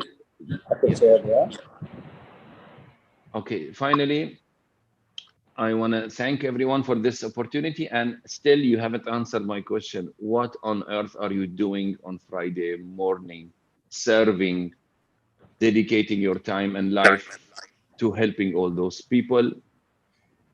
Because of you, dear judges and the trainers, everything else will be the best as it is, and it will be the best year, I'm sure, than every other year. Even if it's Corona, even if we are online, actually, we are showing that we can be the best. I'm highlighting this from the luminous words of our president, Mr. Richard. And back to you, Madam Master of Ceremony. Thank you so much. Thank you, DTM Muhammad Shukri. That was wonderful. I was looking forward to hearing you speak, and I had my chance today. I'd like to put an announcement to the audience. If you have any questions for our keynote speaker, please keep them with you. We are first going to call upon PQD DTM Alifia in order to felicitate our keynote speaker. And once the felicitation is done, we will take a question or two due to lack of time. But first and foremost, DTM Alifia, our PQD, over to you. Thank you to Master of Ceremonies, Toastmaster Sana, to our keynote speaker, DTM Muhammad Shukri. Thank you for those lovely words of wisdom. Yes, as Toastmasters, as leaders, as communicators, we have a lot more to learn, discover. The true us, all of us need to know. And what are we doing on this Friday early morning? Is we have come to listen to your words of wisdom. Coming back to DTM Muhammad Shukri, heartiest congratulations to him on behalf of the entire district. He is one of those 87 accredited speakers all around the world, and first in Middle East, first in District 20, first in region level. What a proud moment it is for all of us. To take this a little forward for the members who would like to know more about the road or the success road to accredited speaker program, DTM Muhammad Shukri has gracefully accepted the invite of District 20, and he's going to be our next educational trainer, and we are having an exclusive workshop of his on the 20th of September. More details will be followed soon, but members kindly note that he is here to impart his knowledge with his home district on the 20th of September under District 20 banner. So we are quite privileged and we are really looking forward to that event. More details will be followed. We highly appreciate your time, accepting our invite today and coming and spending those few moments with us. Kindly accept a certificate of appreciation on our behalf. Head of IT, please display the certificate. Thank you so much, DTM Alifia. And I want to thank all my home District 20 for all the help. You have no idea how much you helped me to reach to this point, which I will also explain in the seminar about the full road to becoming an accredited speaker. And I will answer all the questions, and all the people who are eligible, they will know if they are eligible, and those who are not, they will start to become eligible through this full seminar, and it will answer all the queries. So thank you very much. This is the least I can do for the many things I receive and gifts and support from this beautiful district, from leaders down to every member. Thank you so much. Thank you for gracing us, and we look forward to listen more from you on the 20th of September. Thank you, and back to you, Master of Ceremonies. Thank you, DTM Alifia, for that felicitation. And now, DTM Muhammad Shukri, we have two questions that have come forward, but before I read them out, I'd like to check with the audience. If there was anyone in the audience that would first like to go ahead with their questions. If not, then I'm going to ask the questions that have come forward to me. Anyone in the audience that has a question for our keynote speaker? Okay, so the first question that has come forward to me, DTM Muhammad, is what is the secret of public speaking to grab the audience's attention? Could you please provide a few tips? Okay, first of all, I want to say what one of my favorite philosophers said, who is Alan Watts. Alan Watts says, if you are a creative person and you do art, which all of us are, by the way, in a way or another, whether you know it or not, everyone is an artist in his or her own spectrum. You are doing something artfully for some time, and then suddenly someone asks you, can you give me the secret? Can you teach me how to do it? You will struggle to make this scientifically presentable and turn the artistic DNA that you have, something that you master properly by doing already, by living already, and now you want to teach someone else. You cannot actually convey the full thing. You cannot. You look at yourself, everything you have taught people before, you can only say and show them the way, but actually you cannot tell them everything. So it's very difficult, especially in the art of public speaking, which is complex. It's so simple in a way, but it's so complex. But let me say one thing really that stands out from everything else. When I was very young, started my first speech as an MC, by the way, and I asked my mentor, I said, what shall I do? And he told me one line only. I applied it like a child by the word until today. But today it's more complex. And that line is, say what you want to say. Say what you really want to say. Everything else is secondary. The truth, the whole truth, and nothing but the truth. And many speakers tell the truth, but they hide part of it. They have not said anything which is a lie, but they had They have hidden some of the truth. That's one of the things, that tell the whole truth, no matter how it is. If it takes to change your audience, inspire them, maybe you need to say some parts which are uncomfortable. Go ahead and say it. You know the speech that lives in the people's hearts until today and minds from my era, which is 2006 in Dubai. Baba, Baba. There's nothing that glorifies me and everything that really accuses me and convicts me in that speech. And yet it's the longest living speech ever. I said the whole truth and the things that many speakers wanted to say, but they couldn't. And they said to me, how could you say that? That's exactly what I do to my dad. How did you know this is how I abuse my dad? I said, I don't know. Do you? Do you? You horrible person. But yet I said it. So the whole truth, the truth and the truth. Tell the truth. And everything is secondary. Everything will fall in place. Everything is learnable. But that is from the heart. Thank you. All right. Thank you so much for that, DTM Muhammad. Our next question. I can't hear. I think the voice has become very low, the sound. Can you hear me now? No, very low. It's going away. Oh, really? Maybe it's only me. Let me remove the Bluetooth. Okay, sure. No problem. Okay, now okay. Oh, you're not okay. Okay, awesome. All right. So our next question is from the audience is, in your opinion, have you seen judging becoming difficult, easy, or fair ever since we have gone onto the virtual platform?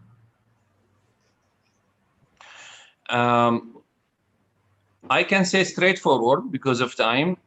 I haven't seen the judging up or down, better or worse. I just see it unpredictable. I just see the judging is always, you cannot predict the judging, which is good in a way because it is subject, of course, not only to the judging sheet, but the discretion of every judge at the end. You know, when you tear that ballot and you have done your scoring, you can, you know, throw that scoring away and just say who you think deserves the first. Nobody will ask or judge you, because at the end of the day, it's your conviction and full integrity that will show that. So there is nothing predictable. And I tell the contestants, you will really waste your efforts if you think who is judging or who might be judging. Is it more of locals or expats? Is it from this ethnicity or that? And you want to appeal to them. You cannot do this. We have integrity in Toastmasters, and it's much trusted. You cannot anticipate the judging.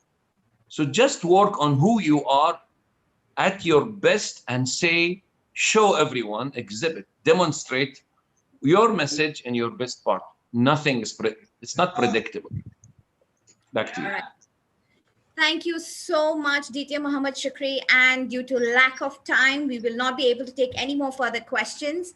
But the questions that we have received from the audience, we will definitely be sending them to you, over to you, in order to provide us with a response.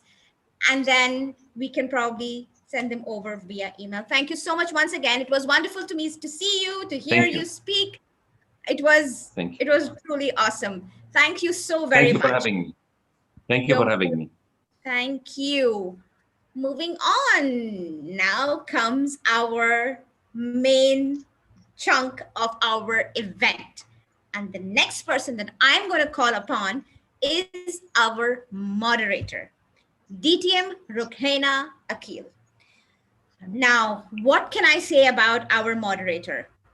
DTM Rukhaina is not only a Toastmaster, she's actually even a DM. Okay. DTM Rukhaina has been a Toastmaster since 2015, and she was the first DTM of the year 2020. She has been the president of 2 clubs, the VPPR, the VP Ed, in addition to being the area director of Area 17 last year, and all the clubs under her area had achieved President Distinguished. She is a virologist by profession, a mother of 3 lovely girls, loves to paint, cook, blogs, even writes poetry. I know this myself. And I also like to consider myself to be her adopted child because I chew her brain more than anything since she is my mentor as well. With a huge round of applause, without wasting any more time, let's hear it for our moderator, DTM Rohela Tanvir. Thank you so much for that lovely introduction. Can you all hear me? Good morning. Good morning to all Toastmasters all over Kuwait and Bahrain. We may be 2 countries, but we are 1 district, and that's what makes us unique. We are here today to witness something beautiful and different, a training. Let me ask you something. What kind of a training would you give a garbage collector? Okay, the answer is a very simple one. You would just ask him to pick everything as you go along, right? I'm just kind of comparing that to any kind of training. When you are in a training, you always pick up something of value. It may be just one thing or a lot. And that's what we learn from any kind of training. Once again, good morning to all the dignitaries, District Director, PQD, CGD, and everyone aboard. We are here today to have a training which is in a different form. It's quite unique. It's going to be in the form of a panel discussion, the subject of which is Chief Judges and Judges Training. This is a very important factor, especially considering contests. And all of us love to compete and contest, don't we? Can you all hear me? We don't get a good response out here, so I just want to know whether I'm being heard. Yes. Okay. Yes, Thank you. you're being heard. Thank you. What is different about today's training or panel discussion? We are going to be having 4 lovely panelists amongst us. They will be giving us their views on different topics. And then we are going to have a beautiful interactive session. Now, this interactive session is going to be between not only the audience and the panelists, but the panelists and the audience too. A 2-way traffic. You can start forming your questions in your mind, and if it is not answered by any of the panelists, do feel free to ask at the end of the discussion. We have commonly asked questions, or FAQs as they are called, to quench your curious minds. And this is going to be always with fun and learning. And that's what we are here for. The main purpose of this actually is to make you all aware of how a chief judge plays such an important role during a contest. Besides that, he has his or her team of judges and how they have certain criteria, how they will choose wisely, how they overcome biasness, all that you are going to get information about. So I don't know much about it either. I think we must go to the panel discussion and discuss this with each of them. Of course, any contest is always dependent on good judges, fair, biased judging.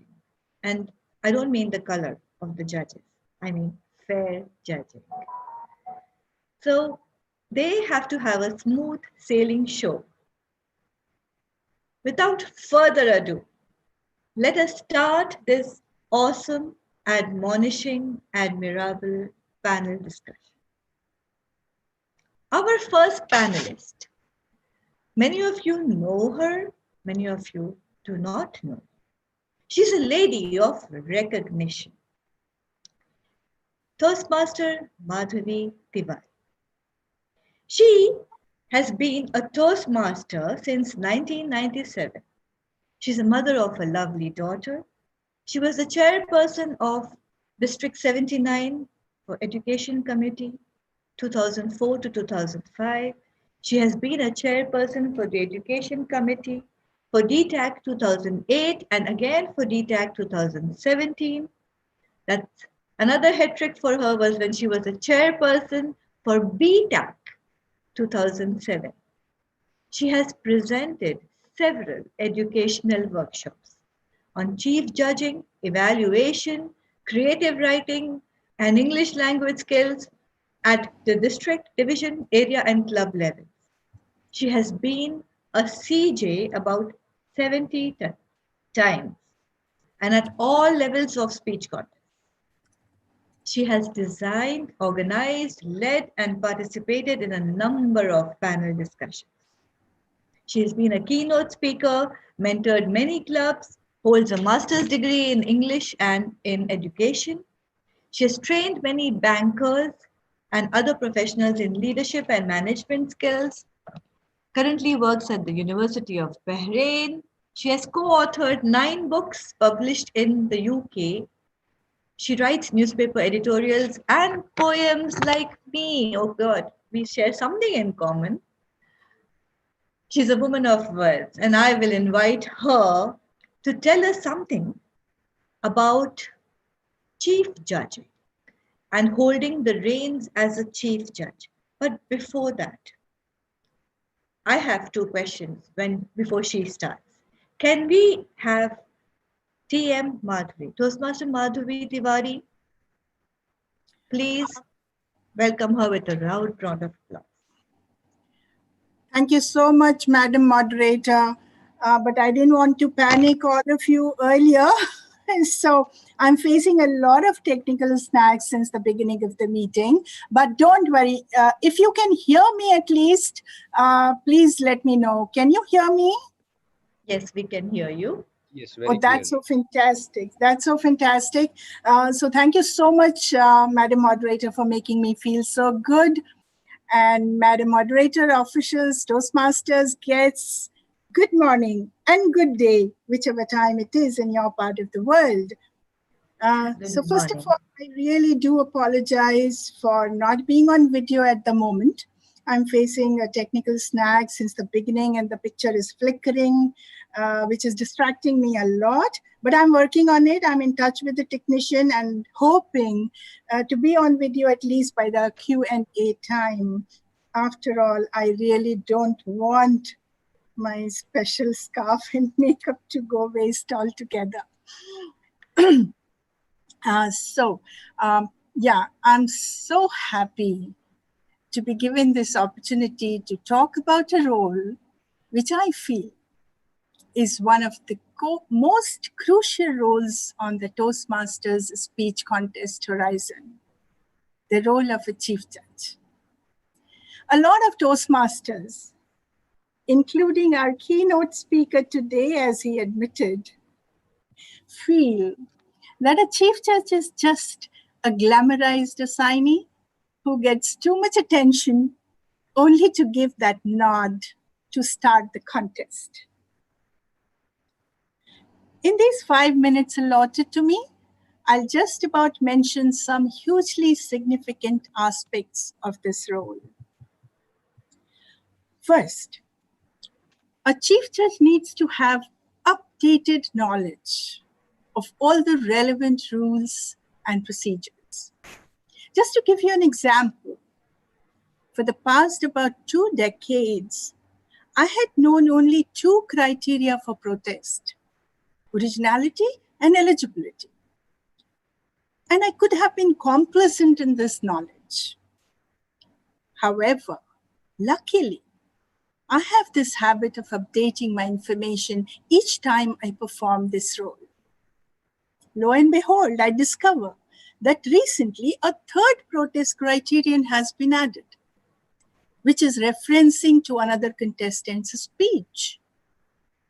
An unupdated chief judge could possibly make disastrous decisions because there are updates all the time, and these days almost every year.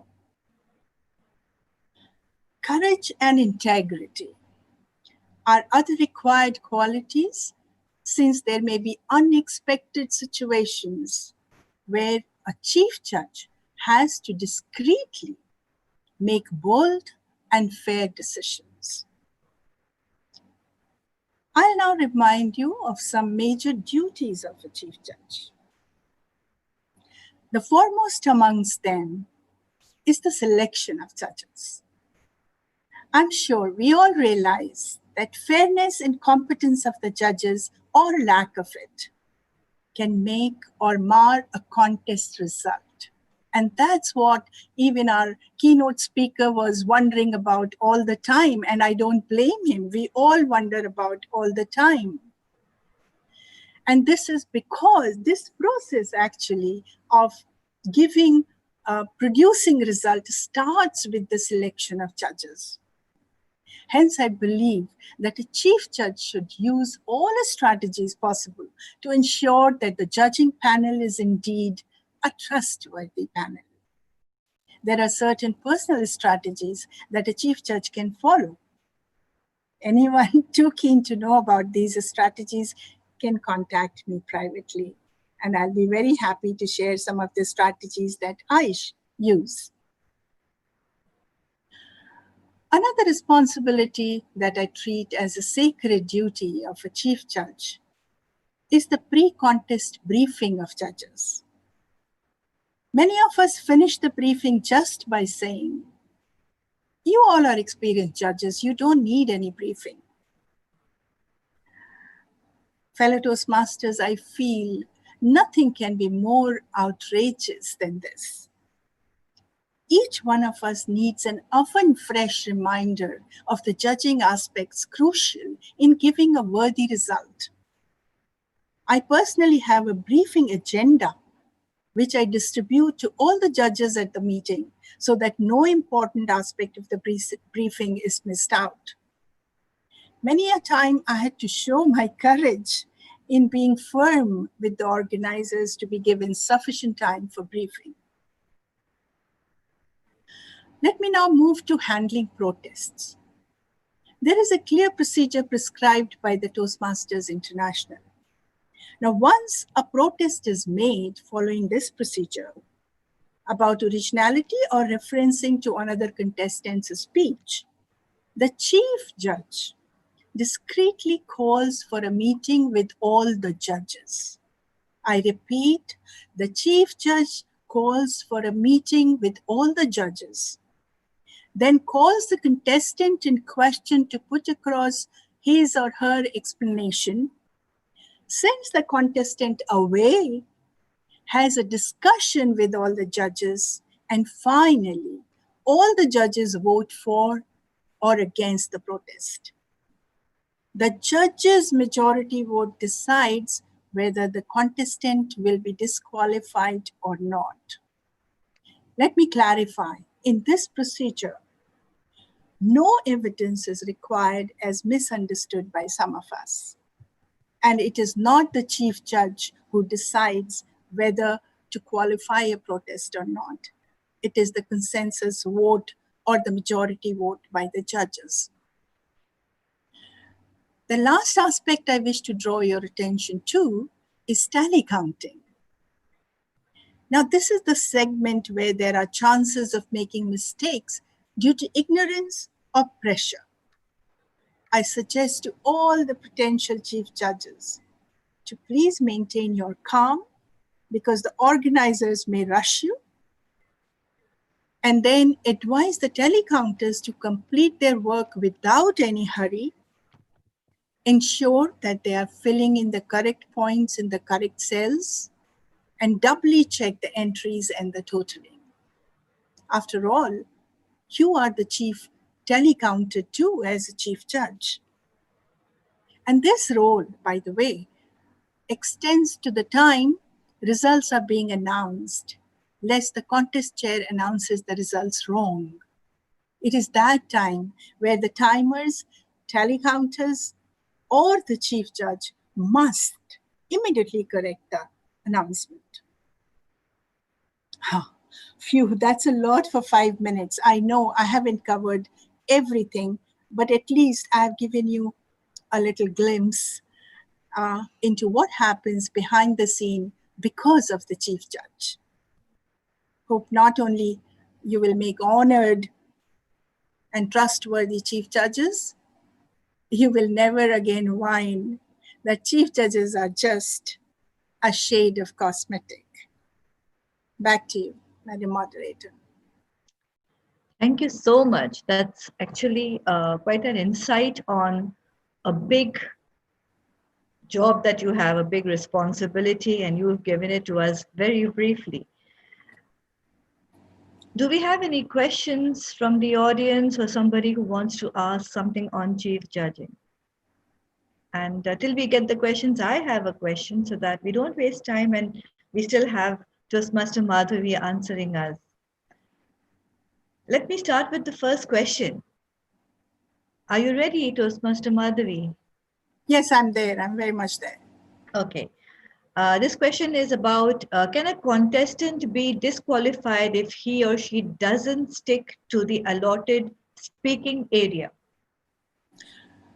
Yeah, thank you so much, DTM Rohana.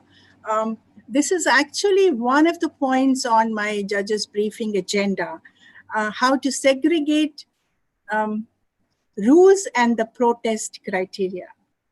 Now, what happens, as I just mentioned, only 3 aspects can be protested against, 2 of which the chief judge takes care of, and 1 of which the contest chair takes care of, which is the eligibility criterion. So obviously we can disqualify a contestant only on the basis of these 3: eligibility, originality, and referencing, which is a new one, referencing to another contestant's speech. And then it's so valid to know, but there is a rule that all contestants are allotted the same speaking area. So if a contestant doesn't adhere to this rule, what happens? So here is my answer. What happens? That contestant is marked down in that particular category. And it is very, very important for the chief judge to point this out at the briefing of the judges. So what I personally do, let me share my experience with you, or the practice that I follow. I take a consensus from all the judges that speaking area is included in one segment of the judging criteria, which is the delivery. And delivery is also further divided into different aspects. One of them is the physical, and under physical is the speaking area. So that is the area we allot marks. So normally at all my meetings, the briefings, we decide as the majority how many points we will allot if a particular speaker does not adhere to this speaking area. So they don't come to a huge number of points, but there are certain points for that. That's all, but we cannot disqualify. I hope that's clear. Okay, thank you so much. And we will keep the question and answer session to the end of the panel discussion. We will get on with our next panelist. As you know that each of these panelists have been given 5 minutes, to speak.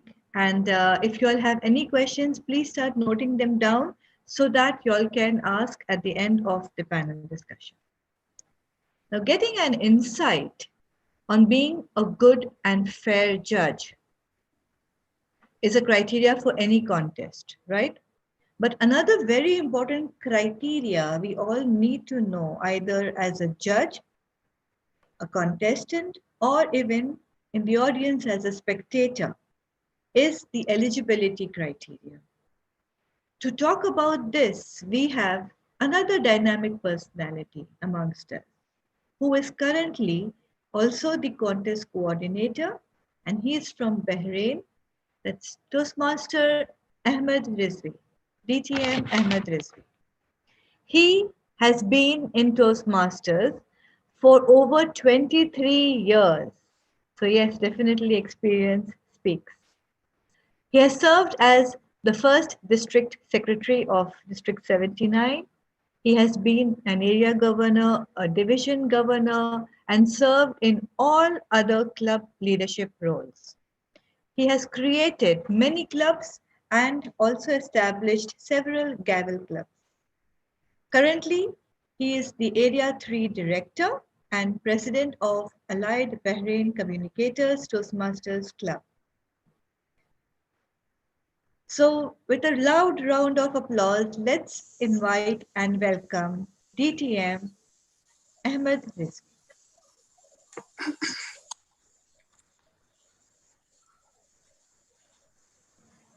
Thank you so much, Master of Ceremonies, distinguished Toastmaster Reina, for that wonderful introduction.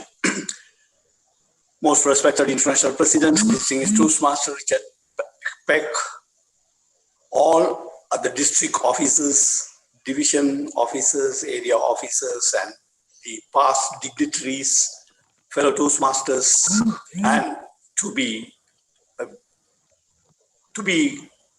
judges.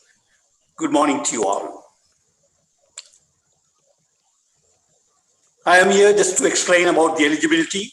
I am sure that I will be able to cover most of the eligibility part for both the judges as well as the contestants within the 5 minutes that have been given. Since this is a judges and chief judges workshop, I would like to touch upon the judges eligibility first, that any judge, voting judge or chief judge or the tie-breaking judge, you should be at club level, be a paid member. That is a requirement for any judge that in a good standing member. And also from area level onward to be a paid member at least for 6 months.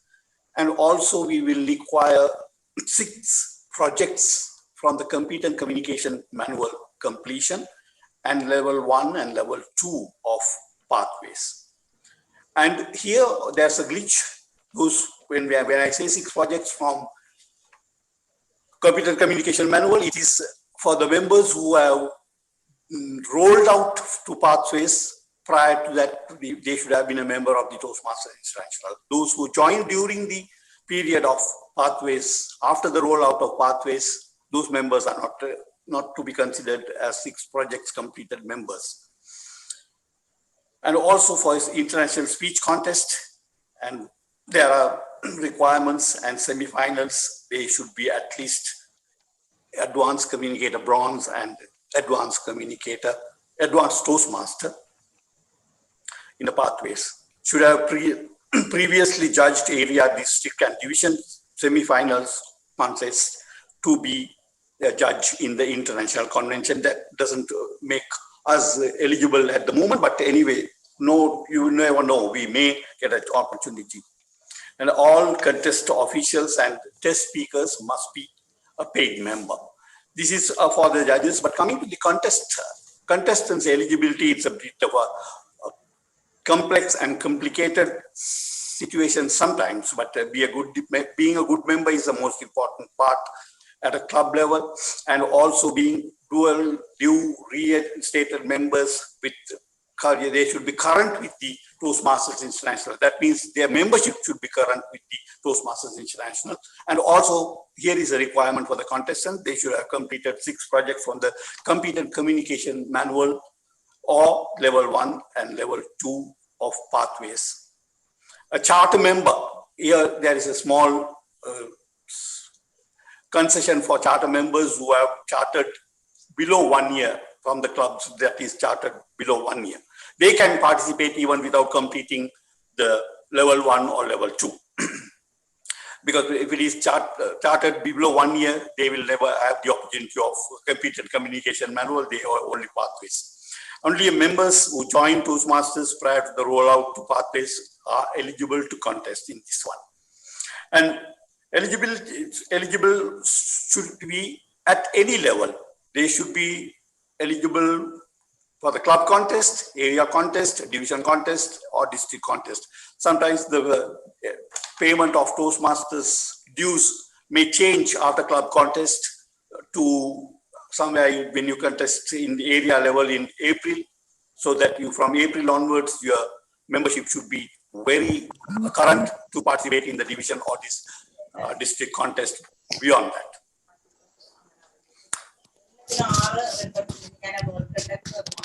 Now let me talk about the ineligibility of the members. Am I over time now? I can go ahead. Can we mute? Can we have mute? Can we mute the other audience? We're having some disturbance. Let me talk about the ineligibility of contestants. They should not be a member as a judge or tie-breaking judge or beyond club level. Nobody should have judged after club level. If they have judged area, division, district, they are not eligible to participate. Incumbent international officers and directors, that means the current district headquarter officers, directors, they are not eligible.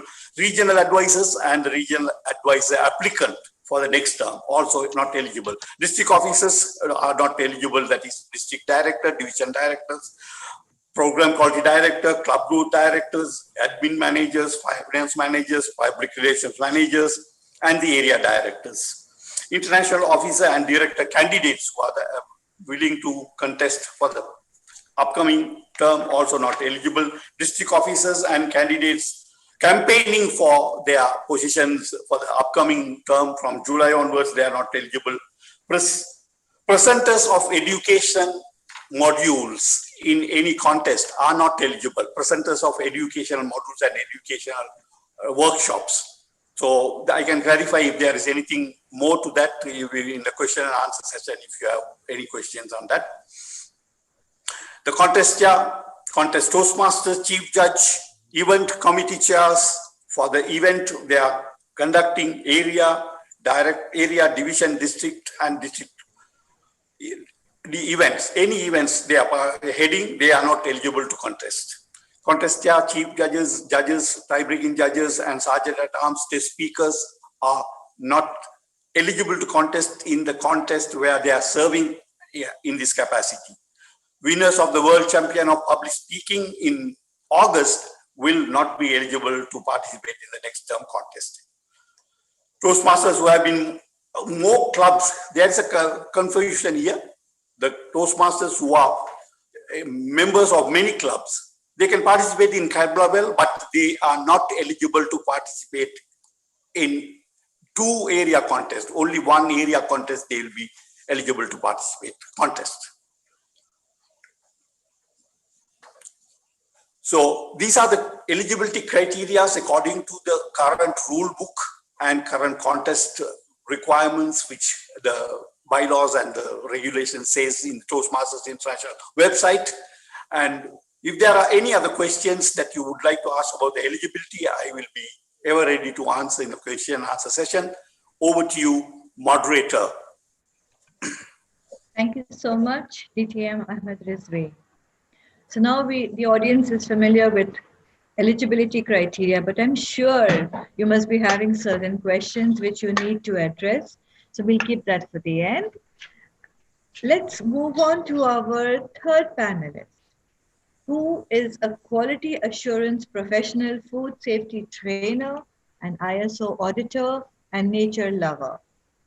Toastmaster Anil Kumar Revankar, who has been a Toastmaster for 7 years. He is passionate about his home club, Bhavan's Toastmasters Club.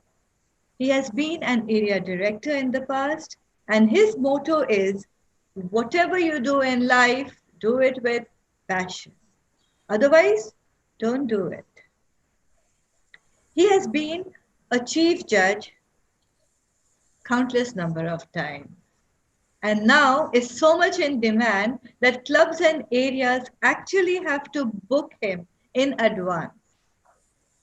I myself am a witness to this, and yes, he steps in even if you have not booked him in advance. He does help you out, but with quality. That is what he delivers. So let's hear something from him about contests from a virtual point of view. Let me hand it over to this eminent Toastmaster who is so much in demand. DTM Anil Kumar Revan. Thank you, moderator DTM Rohaina, for that wonderful introduction. District officials, Toastmasters, judges, and Chief Judge, future ones. COVID-19 pandemic has brought in a paradigm shift in the globe. For some, it's favorable. For some, not. For Toastmasters, it's a positive shift.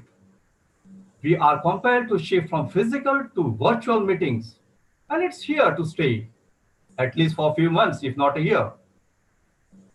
Coming to my topic today, virtual contest. I would like to place before you 5 factors that may influence judges' ballot marking and how you can overcome them. The first point is a timing device. As we all know, in physical contests, the timing device is only visible to the contestant. But in virtual, it's also visible to the judges. This is one area which could influence the ballot marking. The way to overcome is very simple. You just remove it from your screen, the timer, and push him on the side. Thereby, you will avoid seeing the timing of the contestant. Point number 2, the speaking area. As it is already defined, what is the speaking area by our eminent DTM Madhviji. Here, I am referring to the virtual contest, wherein you are confined to a very small area. It is possible that the judge may not see the same effect as you would like to see in the physical contest because of the confine. The speaking area in case of virtual is defined by the contest master, and it's limited, which I believe maximum to 3 meters from the mic, or to a safe distance wherein he is very clearly audible. The third point is a humorous speech. And in this, I would like to highlight the audience response. Unlike the physical contest, in virtual contests, all the audience are, their mic are muted. Hence, you will not feel or you will not get that audience response. The way out here is in virtual contests, the judge himself has to assess whether it is humorous to him or not. How his assessment, based on that, he will mark. However, the marks allotted for humorous speech, especially the audience response, is 15 total. Coming to the third point, the disqualification. DTM Madhu has already touched upon the 3 criteria where the disqualification or the protest can be raised. Now we have the 4th one in virtual contest.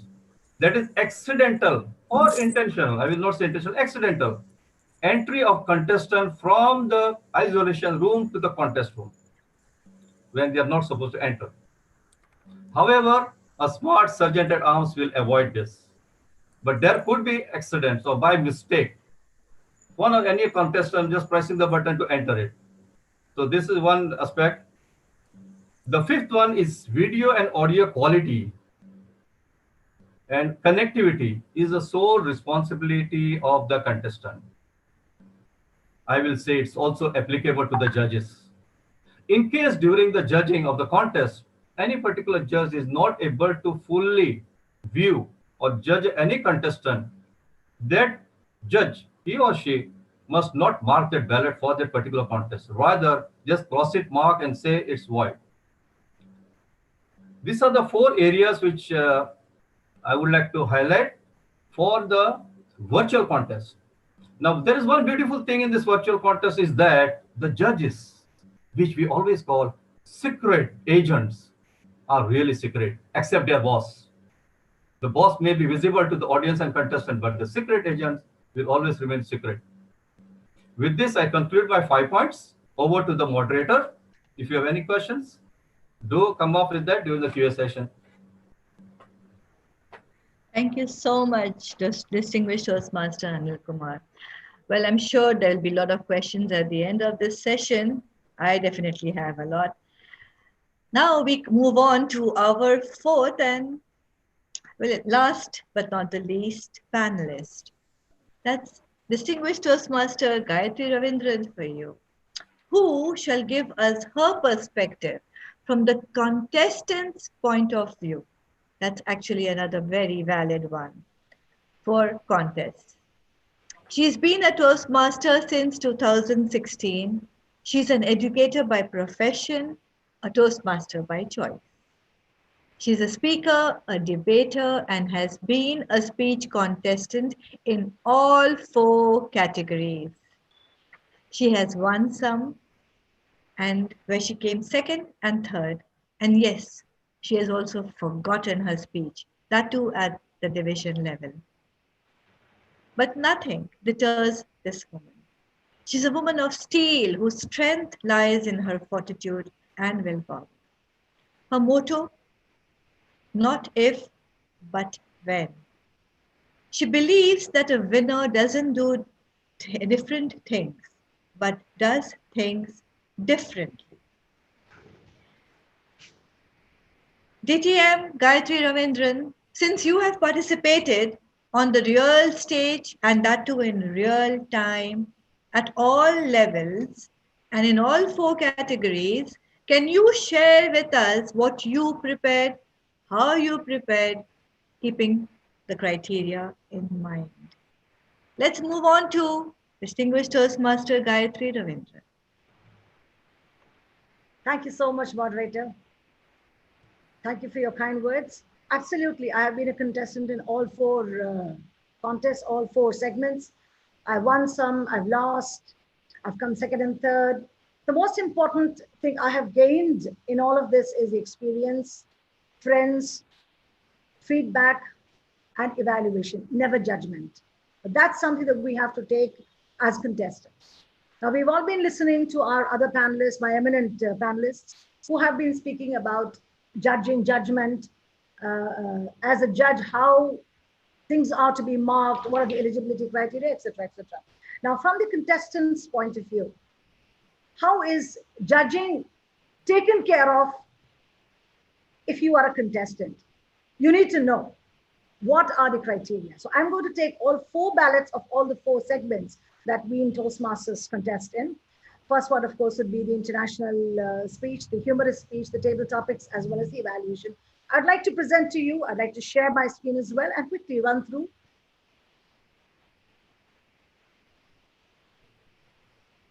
If you can see this, please give me a thumbs up, anyone. Toastmaster Anil, if you can see it, could you give me a thumbs up, please? Yes, DTM Gayatri, we can see it. Thank you. Now, this is the international speech. Now, if you can see, you have the speech development. As a contestant, what are judges looking for? They are looking for speech development. They're looking for effectiveness, speech value, which is the actual content, the meat. So the content is king here. There are other elements. You have the physical, that's your appearance, your body language, and the speaking area, which our other panelists have covered, the voice, the tone, and the manner. And apart from that, you also have appropriateness and correctness. This is the international speech. Now let's go to the humorous. I'll go to the evaluation because that's how it's coming for me. Let's quickly go through this. The analytical quality. Is it clear? Is it focused? That's your content. The recommendations, are they helpful? Are they positive? That's a part of your content as well. What about the technique and what your summation? You need to, as a contestant, we need to keep in mind all these 4 points. The judges will be looking at this. As a judge, what are we to look for? We have to look for the analytical quality. How is the contestant analyzing? Now, how is the contestant recommending? What about the contestant? How is the technique of speech, of presenting, of the evaluation? And what about the summation? Is the person summing up everything? Summing up is something that a lot of contestants forget. If you do not sum up, that's where your score is reduced a little bit. Now let's move to the next one. Here I have my humorous speech, the table topics. Here also, if you can see the speech development. As a judge, What am I going to be looking for? But as a contestant, what am I to prepare for? So there are two sides. Speech development, the effectiveness, that's your content. Here also, content is still king. What about physical, the appearance, your body language, the speaking area, and your voice? What about the appropriateness? What about the correctness, the grammar? Now, when I look at all of this, and then I move finally to, you can just give me a minute. Here is my humorous. If you see the speech development, structure, organization, the support material, the effectiveness, the speech value, and the audience response, it is still content is 55%. So content is still king. Physical, your appearance, the voice, the manner, the appropriateness, the correctness. Now, when I look at all of this, and I think in terms of how I have to prepare my speech. Now, there are certain questions that we were shared. So I'd like to take some of those questions and answer over here. One of the questions that was asked was, I'll close this if you don't mind.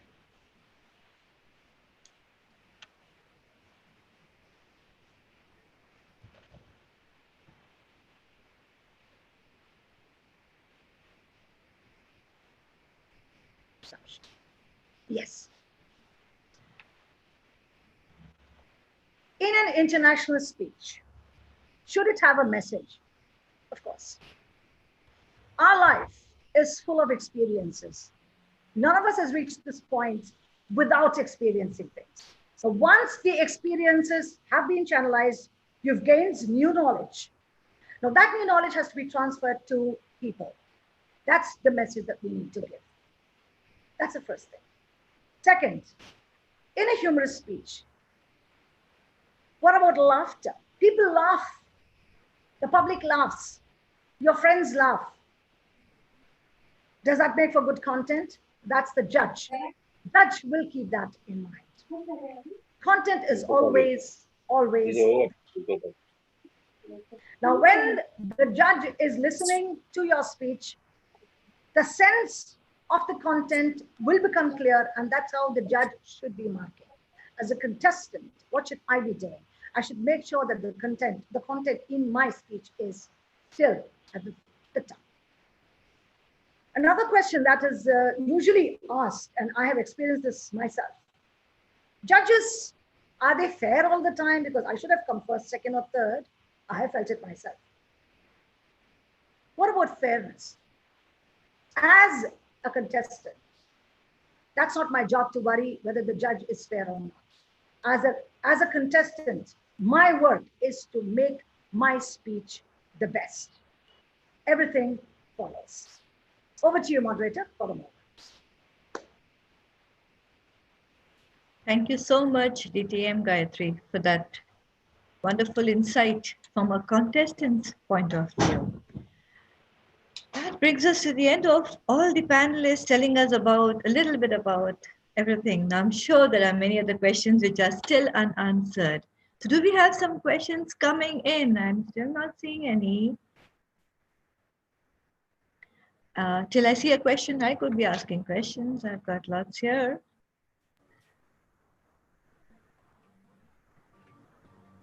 Okay.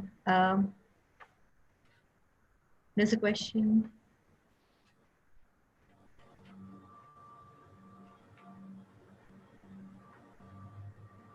DTM Rohena, sorry for interrupting. We have Yes. our international speech with us now.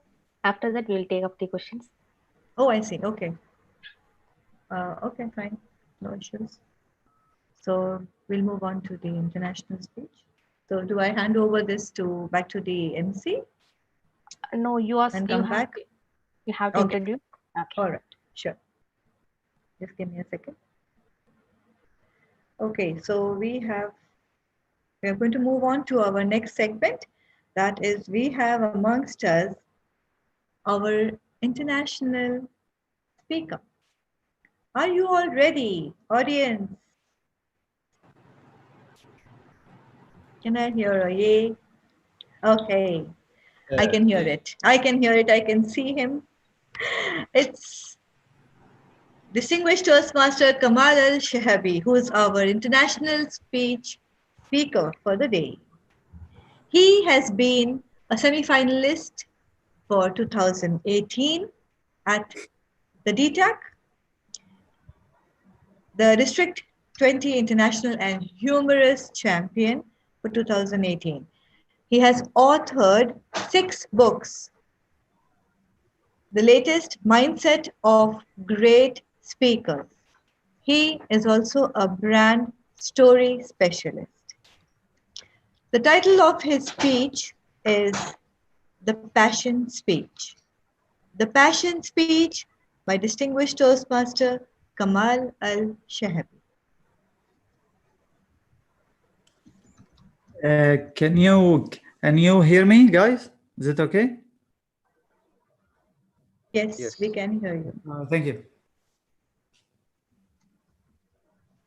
What did you want it to be when you grow up?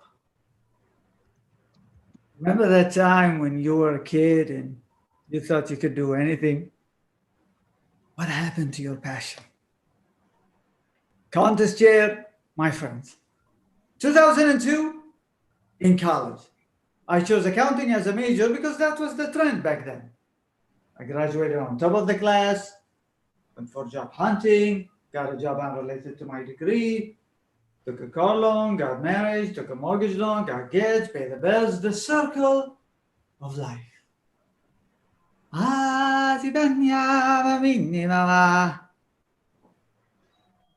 Honestly, it was a nightmare. What if your dream turns into a nightmare? I was always passionate about chess, so I decided to be a chess grandmaster. I participated into a local chess competition, and my first match was against this 9-year-old kid. I mean, look at him, piece of cake. Trophy, here I come. The match started, and I was playing white, so I got the first move. And I did one of the most ancient opening in chess history. It's called the Queen's Gambit, where I sacrificed my own pawn to gain the central control. The kid smiled, took a sip of his green tea. What did you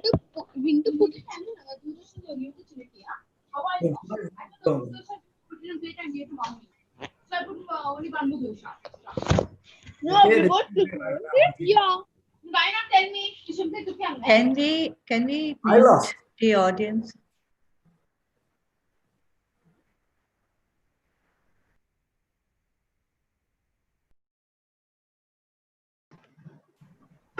Can you unmute the speaker, please? We can't hear.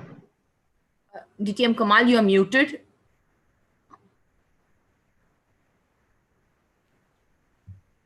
Yeah, now you are unmuted. Okay, that is, I think, because of the kid. Okay, I lost the match. The kid stood up and shook my hand. Sir, follow your passion. Keep on going and never give up. Eventually, my passion became just a hobby. Have your passion turned into a hobby? This time, I wanted to be a stock trader. Legend has it in Wall Street. There's an old statue of a charging bull. If you touch it from behind, you will become rich. So me and my best friend Hamoud went straight to New York, Manhattan, and finally found the great bull of Wall Street. I placed my hand on its behind. For 30 minutes, I ain't taking any chances. Hamoud, take a picture. I piled all my life savings into the US stock market in 2008. And I went back and forth for 2 weeks touching this old bull. But, and that was a big but, the whole world economy collapsed. I lost all my money. I called my broker and I was like, hey man, I have kids. I need my money, man. So follow your passion. I lost everything. What if you run out of passion. You deliver the passion speech. In 2014, I find this huge poster, Neuro-Linguistic Programming course. Join and it will change your life. I joined this course, and on the presentation day, I give the passion speech, and it goes like this. Follow your passion is a lie. It's a propaganda. Wah! After the class, Dr. For legal reasons, let's call him Ahmed, he told me, you know, Kamal, you have good presentation skills. I think you should join Toastmasters. It's your passion. And I was like, Doctor, you know, I have already speech impediment and I don't have any passion left in me. And he said like this, you know, Kamal, if your passion doesn't feel like a passion anymore, change your passion.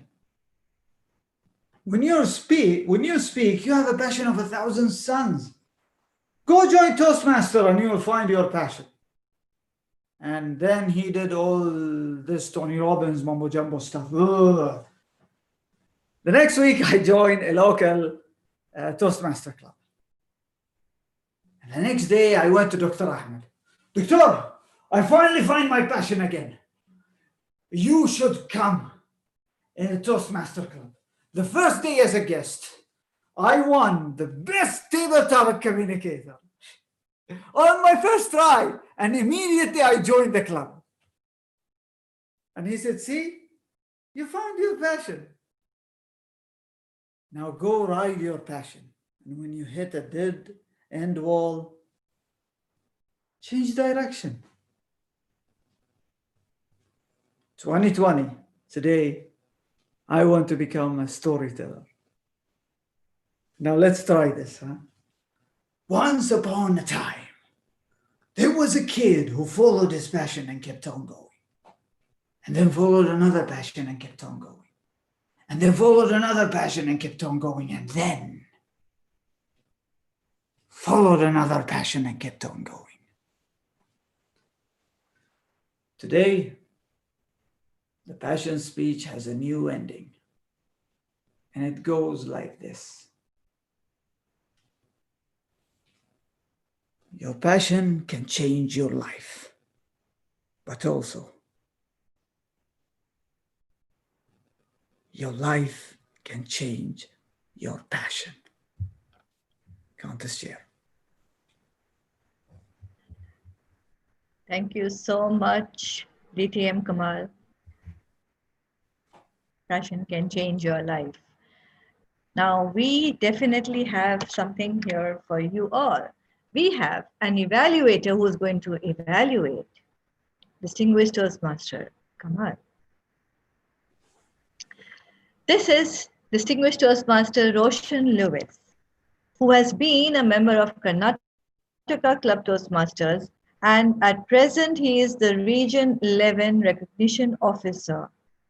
He's got lot of roles here, which if I'm going to name them, we will miss out on the evaluation. So let me just quickly say that, yes, he has been a District 20 Pathways Manager, Club Coach for Indian Academy Toastmasters, elected BPPR and Club Sponsor for newly chartering Bahrain Distinguished Toastmasters Prospective Club.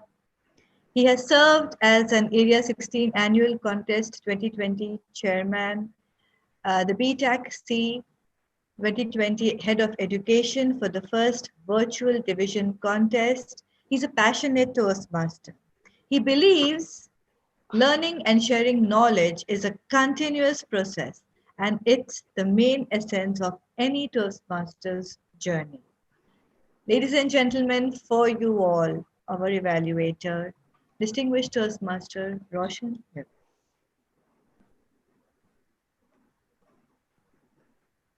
Thank you, moderator. If I ask audience to explain in one word what happened in last 7 minutes in this virtual room, all will say, including me, it's wow. Yes, there was a passion, there was a speech, and there was a passionate speaker. Moderator, fellow Toastmasters, guests, and our speaker, Toastmaster Kamal Al-Shahabi. It's my pleasure to evaluate you as your speech today. Dear audience, any speech will be passionate when there are 3 E's: engaging the audience, education to the audience, and emotions are connected. So I repeat, engagement, education, and emotions. That's what happened today. Toastmaster Kamal Al-Shahabi, what a great speech. I liked many things in your speech. So I will be evaluating in 3 important parts: your content, delivery, and technology. In your content, you gave a journey from your childhood. First, you asked us what you want to become when you grow old. We were thinking about growing old. Immediately, you said when I was small. So that thought process, that roller coaster journey, you started to infuse in audience mind. And the passionate journey you started with various incidents in your life, which always connected us to you and glued to you in this small virtual room. We were waiting for various new experiences you are going to share. That is what engagement of audience. And coming to the education, what a closing you gave. Passion can change life, but life can also change passion. That's what liked me most. And coming to delivery, wow experience. You are a very professional, seasonal, amateur speaker. I could see your gestures. I could see your voice modulation. I saw when you're coming to your screen, when you're sharing your sadness. In between, you lost the match, but you lost a connection, but it didn't deter. You unmuted and started without any fumbling. What a pleasant speaking skill. And coming to delivery, I understood today, you are a great speaker with great technique of delivery. And technology, it is, I know, for a seasonal on-stage speaker coming to technology, it may take some time, but you are adapted very soon. I could see you are using entire technology very well to present this speech, reach all the audience. I have 1 or 2 suggestions for you. One, when it is virtual, I always feel some pauses in the right place would have allowed us to sync more with your thought process. That's the first thing. Second thing, especially in virtual room, we want to see you more rather your background. Let me explain you that. Just check this, how it looks when we want to see you more rather than your background. See, this is an example. If I'm here with the background, if I show my background more, we lose a wonderful speaker when we see in a virtual room. If this is not there and your background is reduced and only you with the light background, we can focus you with more. In summation, Toastmaster Kamal Al-Shahabi, what a passionate speech. I really liked your content, delivery, and the technology you use. From my side, suggestion, pauses can increase the value of your speech, which could have synced more better with all of us. And the technology, the virtual background used in the right proportion, it would have more increased your visibility. Thank you. Over to you, moderator. Thank you so much, distinguished Toastmaster Roshan Lewis. Well, the whole point of having an international speaker and then an evaluator to evaluate him for the audience, you have to understand how to judge. And for that, you can fill up your ballots. But if you have any other doubts, how to fill up the ballots, how to judge an international speaker, and how to judge an evaluator, you can shoot questions to me or to the education committee head. That's Ramya Suresh for you. So please kindly, if you have any doubts, you can let us know.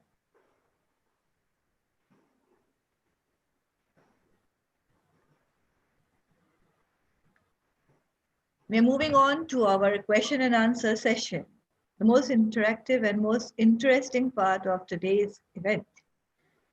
It will be between the audience, between all the role players, and of course, the panelists. I would request all the panelists to have their videos switched on so that you all can interact on a face-to-face basis. Because on Zoom, we can't do more than that. Kindly switch on your videos. DDM And, Rohena, we can yes. take Toastmaster Soipal's question now. Okay, sure. He has raised hand. He will unmute. Toastmaster Soipal, you can unmute yourself and you yes. can. Kindly unmute him. Toastmasters, in the humorous speech, I have observed many speakers fall in the trap of the laughter. They're not concentrated about the speech value. If you can evaluate your own speeches, if you evaluated the judging sheet, you can see the speech value doesn't consider it. So my question is, what is speech value? How the speech value can incorporate in the voting ballots? And the second question is, with respect to the originality, whether the originality applied to the table topics and evaluation, because I have observed in the many contestants, they're not filling in the originality for the table topics and evaluation. Is that required? And the third, and I have observed another issue in a contest. Some of the contestants, the test speaker, they might have performed other side, and somebody will have might have heard his speech or her speech. The same test speaker will be applied to the another contest. How it can be avoided? These are my questions and the concerns about the contest. Can anyone answer? PGM Gayatri, would you like to answer that? Yes, Toastmaster Soy, I heard your question. You're talking about the humorous speech, the speech value, right? Yeah. I heard that part. All right. According to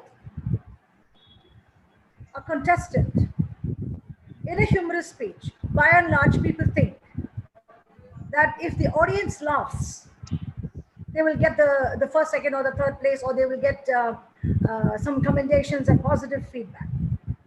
Laughter is only one of the points, Toastmaster Soy. The content is still king. You need to have something for people to laugh. And any judge who is sitting and hearing the humorous speech, whether it's real life, whether it's on a stage or online, they can still hear, and they will still be able to sift through all the words, all the laughter, and get to the meat of the speech. That's the content. Audience laughter is one aspect. There should be something for the audience to laugh. That's your speech value.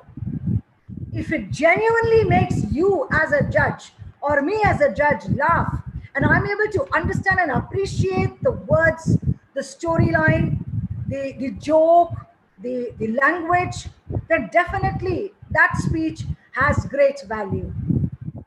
If the contestant online is giving a speech and you as a judge or I as a judge, we are not able to find the laughter factor, well, then you need to know exactly how to mark your ballot. I hope that's clear. Yeah, clear. But the audience, my concern is audience laughter. It is very much affected disproportionately and adversely to the judging balance. I observed that. This is my concern. This is the judge. Now here in this, I would like to make a statement, but that's my personal opinion. A quality contestant, a quality speaker, a quality humorous speech will always get that kind of laughter. Now, when a quality contestant becomes a judge, automatically you have that quality in judging as well. Now, if I'm going to listen to Toastmaster Soy and laugh at all his weak jokes, I'm laughing at Toastmaster Soy because he's a good friend of mine. There are others who are also listening and who will be able to differentiate between a good joke and something that just my friends are laughing. Now, that's where the judgment comes. A judge needs to be objective, needs to know the difference between a joke and just something to get those, ad libs, just on the spot, just to make people laugh. There may not be any content, there may not be much to it. The judge needs to be aware of this. Now, that's where you, Toastmaster Soy, as a judge, you need to take that call as to whether you're going to listen to the people laughing and miss out on the content, or are you as a judge going to listen very keenly to the storyline, the joke, the language, real experiences, and then connect it to the laughter and then know the difference and then evaluate and judge that particular speaker. That's where the judge's integrity, the judge's sense comes into play. I hope I'm clear. Okay, let's get on with the next question because, there's actually one question here from DTM Khalid Amit has raised his hand. Yeah. There's one, okay. There are two hands Doctor, raised. are you there? All right. Yeah. Go ahead, please ask. Good morning, everyone. Good morning. Good afternoon. I don't know people from different places. I have a very specific question. Thank you for the presenters. Very specific question about the International Speech Contest. In the past, we knew it was clear that a member should have done 6 projects. Now with the pathways, what is the minimum requirement for someone who likes to participate in the International Speech Contest? It was not clear to me during the presentation. I think DTM Ahmad Rizvi, Yes. you could answer that. Yes, I think you yes, did touch sure, I upon could it. answer that. Thank you very much for that question. I clearly mentioned that level 1 and level 2, completion of level 1 and level 2 in pathways is a must to compete in international speech contest. So level 2 is the minimum. Right, thank you.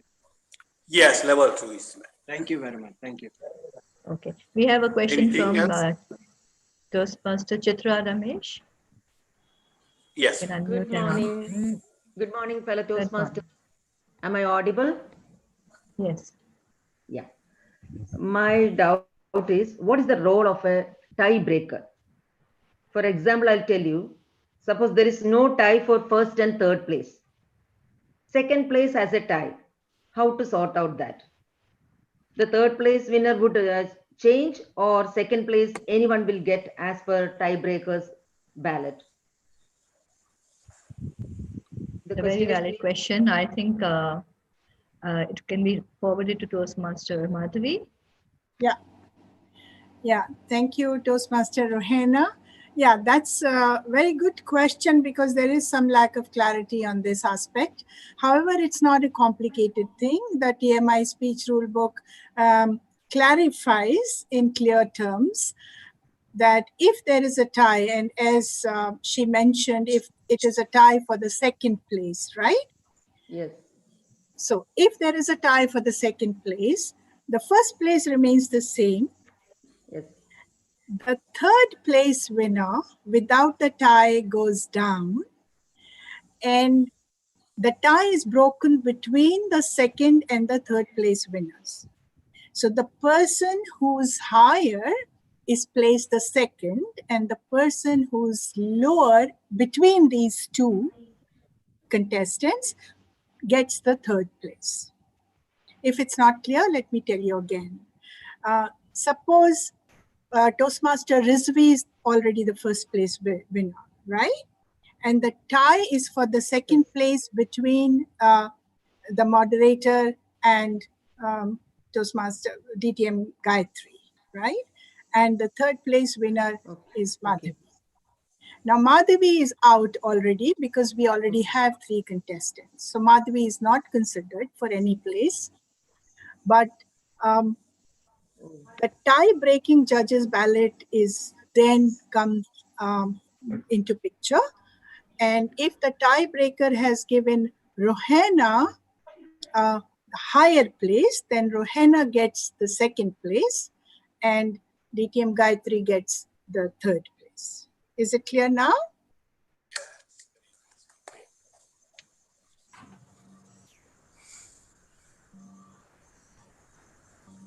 Okay, so we have another question here. Can I see it's- raised hands? It's clear. It's clear. Yeah. Hello. Yes. It's clear, but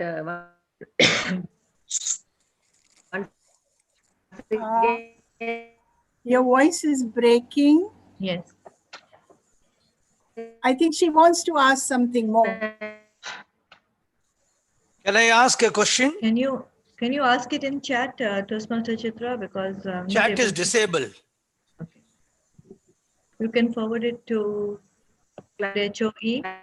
Sorry for interfering. The chat box is not disabled. Only the questions can be passed on to either MC or the moderator or to the head of education, please.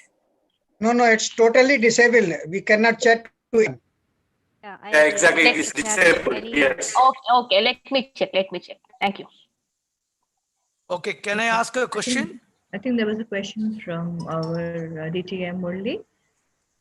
Yes, this is a very tricky question related to the last answer. If on the tiebreaker, the 3rd person Yes, comes. you can ask a question till they solve the chat. Yeah. After the tiebreaker, between the 2nd position and the one who comes 2nd, that is becomes the 3rd. Now, if he becomes in tie with the 3rd place originally, now what is the situation? Though I know the answer, but I just wanted you to explain so that for the benefit of the people. Yes, it can happen, and it happens. So can I answer? Yeah, please. Yes, Yeah.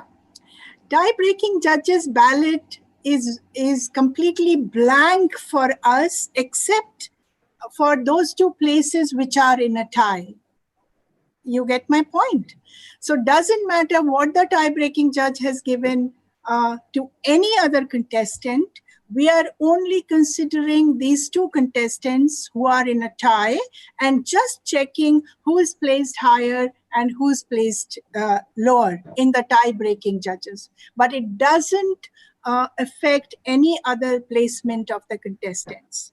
So doesn't matter what the tie-breaking judge has given to other contestants. We are only focusing on the 2 in the tie. I hope that's clear now. I'm asking about the 2nd tie. We have.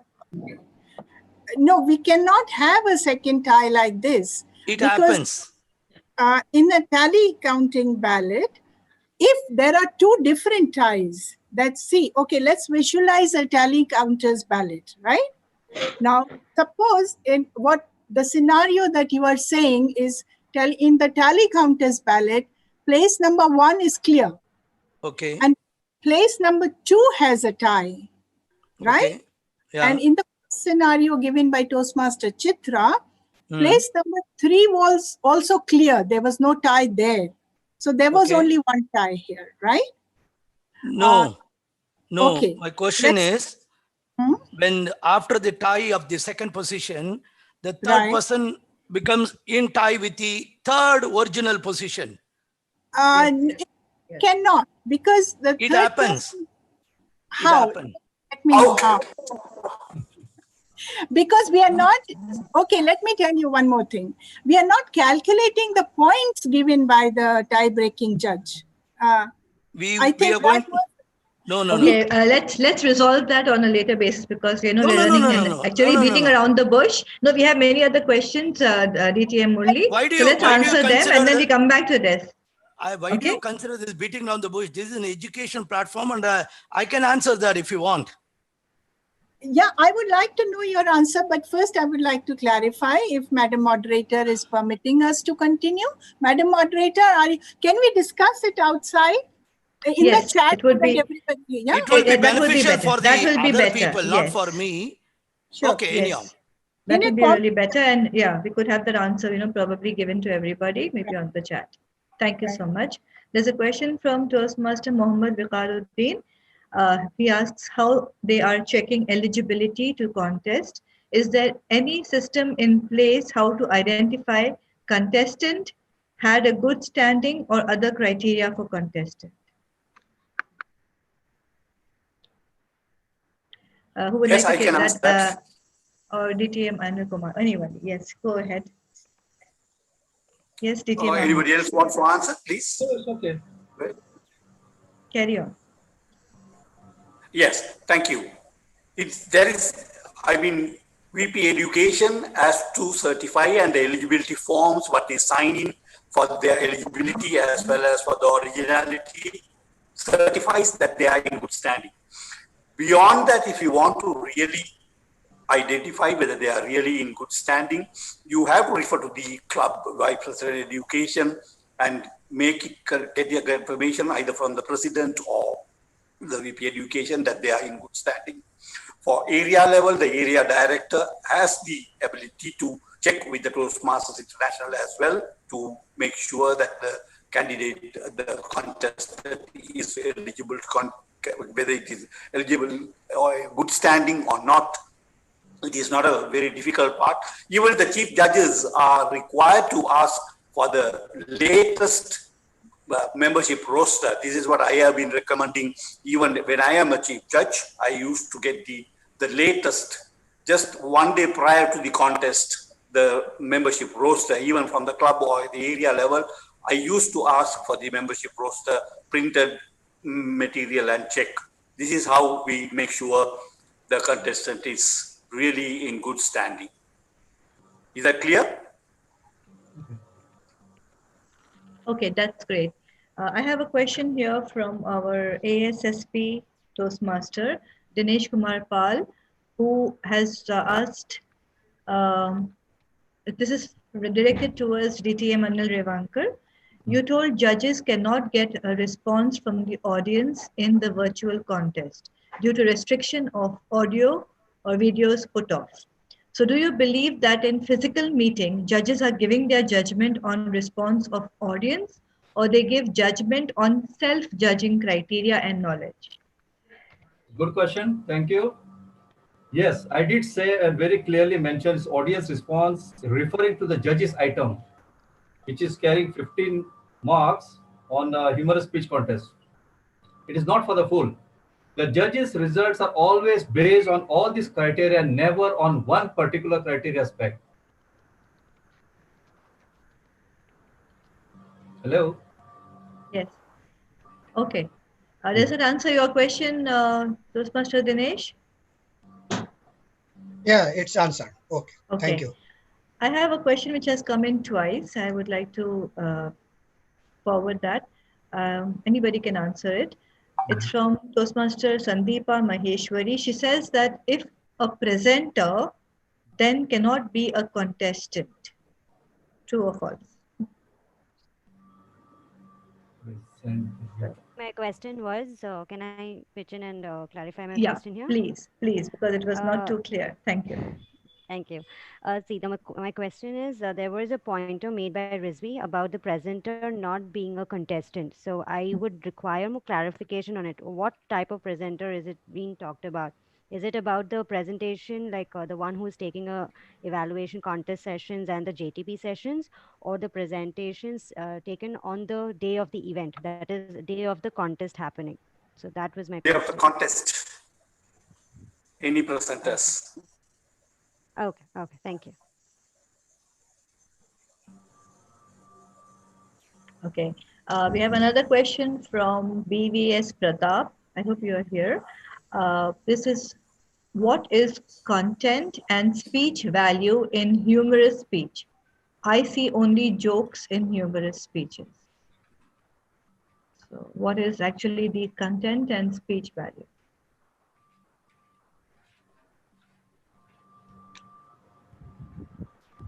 I had already explained this, DTM Rohena. Yes. So I think if you would like me to go over it one more time, we can skip it. Or are you comfortable with the answer? I mean, this is Are for. there any other doubts Yeah. regarding that? Very happy to clarify. Okay. I got that answer. Thank you very much. Okay, great, great. What it There's sounded another. to me was like you need to have quality jokes and not, I mean, nothing else. Like, as far as what I could understand is the joke should be of good quality. That's it. I really didn't understand what is speech value in a joke. Actually, it's more like a to me, in my mind, it's more like a stand-up comedy with theme, more or less. Is it what humorous speech is meant to be when you say speech content, or is it something else? Is all I wanted to know. That's it. Thank you very much. I think Toastmaster Madhavi wants to add something to that. Yes, please carry on. Can I? No, I don't want to say anything on my behalf, but I just want to read the Toastmasters International criterion for speech value in humorous speech. So I will just read these two sentences for you, and I think everything will be clear then. It says, speech effectiveness is measured in part by the audience's reception of the speech. Speech value justifies the act of speaking. The speaker has a responsibility to say something meaningful and original to the audience. The listeners should feel the speaker has made a contribution to their thinking. The idea should be important ones, although this does not preclude a humorous presentation of them. So, which means that whatever is being said should have some meaningfulness to the audience. If I may add something to that, because I mean, it's a little extended version of this question, which again, it has been asked by Mishkat Garbal also. In a virtual meeting during a humorous speech, how can you judge that the audience has laughed? Because that's one thing which the speaker himself misses, the applause, the response. So who could I'd like to answer that. Because I have participated in an online contest and in the humorous category. No, you cannot judge that the audience is laughing, but if you know that your content is worthy of laughter, and people are going to be smiling, if not laughing, at least they will be smiling because most of the screen is going to be blank. We assume that there is laughter, we assume that people are laughing, and we assume that the joke is understood, and we continue as if there is an audience. Because at that particular moment, there is no option. There's no other option. I did try my speech on 3 different people, and on 3 different occasions, 3 different sections of the speech, they laughed. So I assumed safely that the audience that was listening to me virtually was also laughing, at least smiling when I was giving that speech.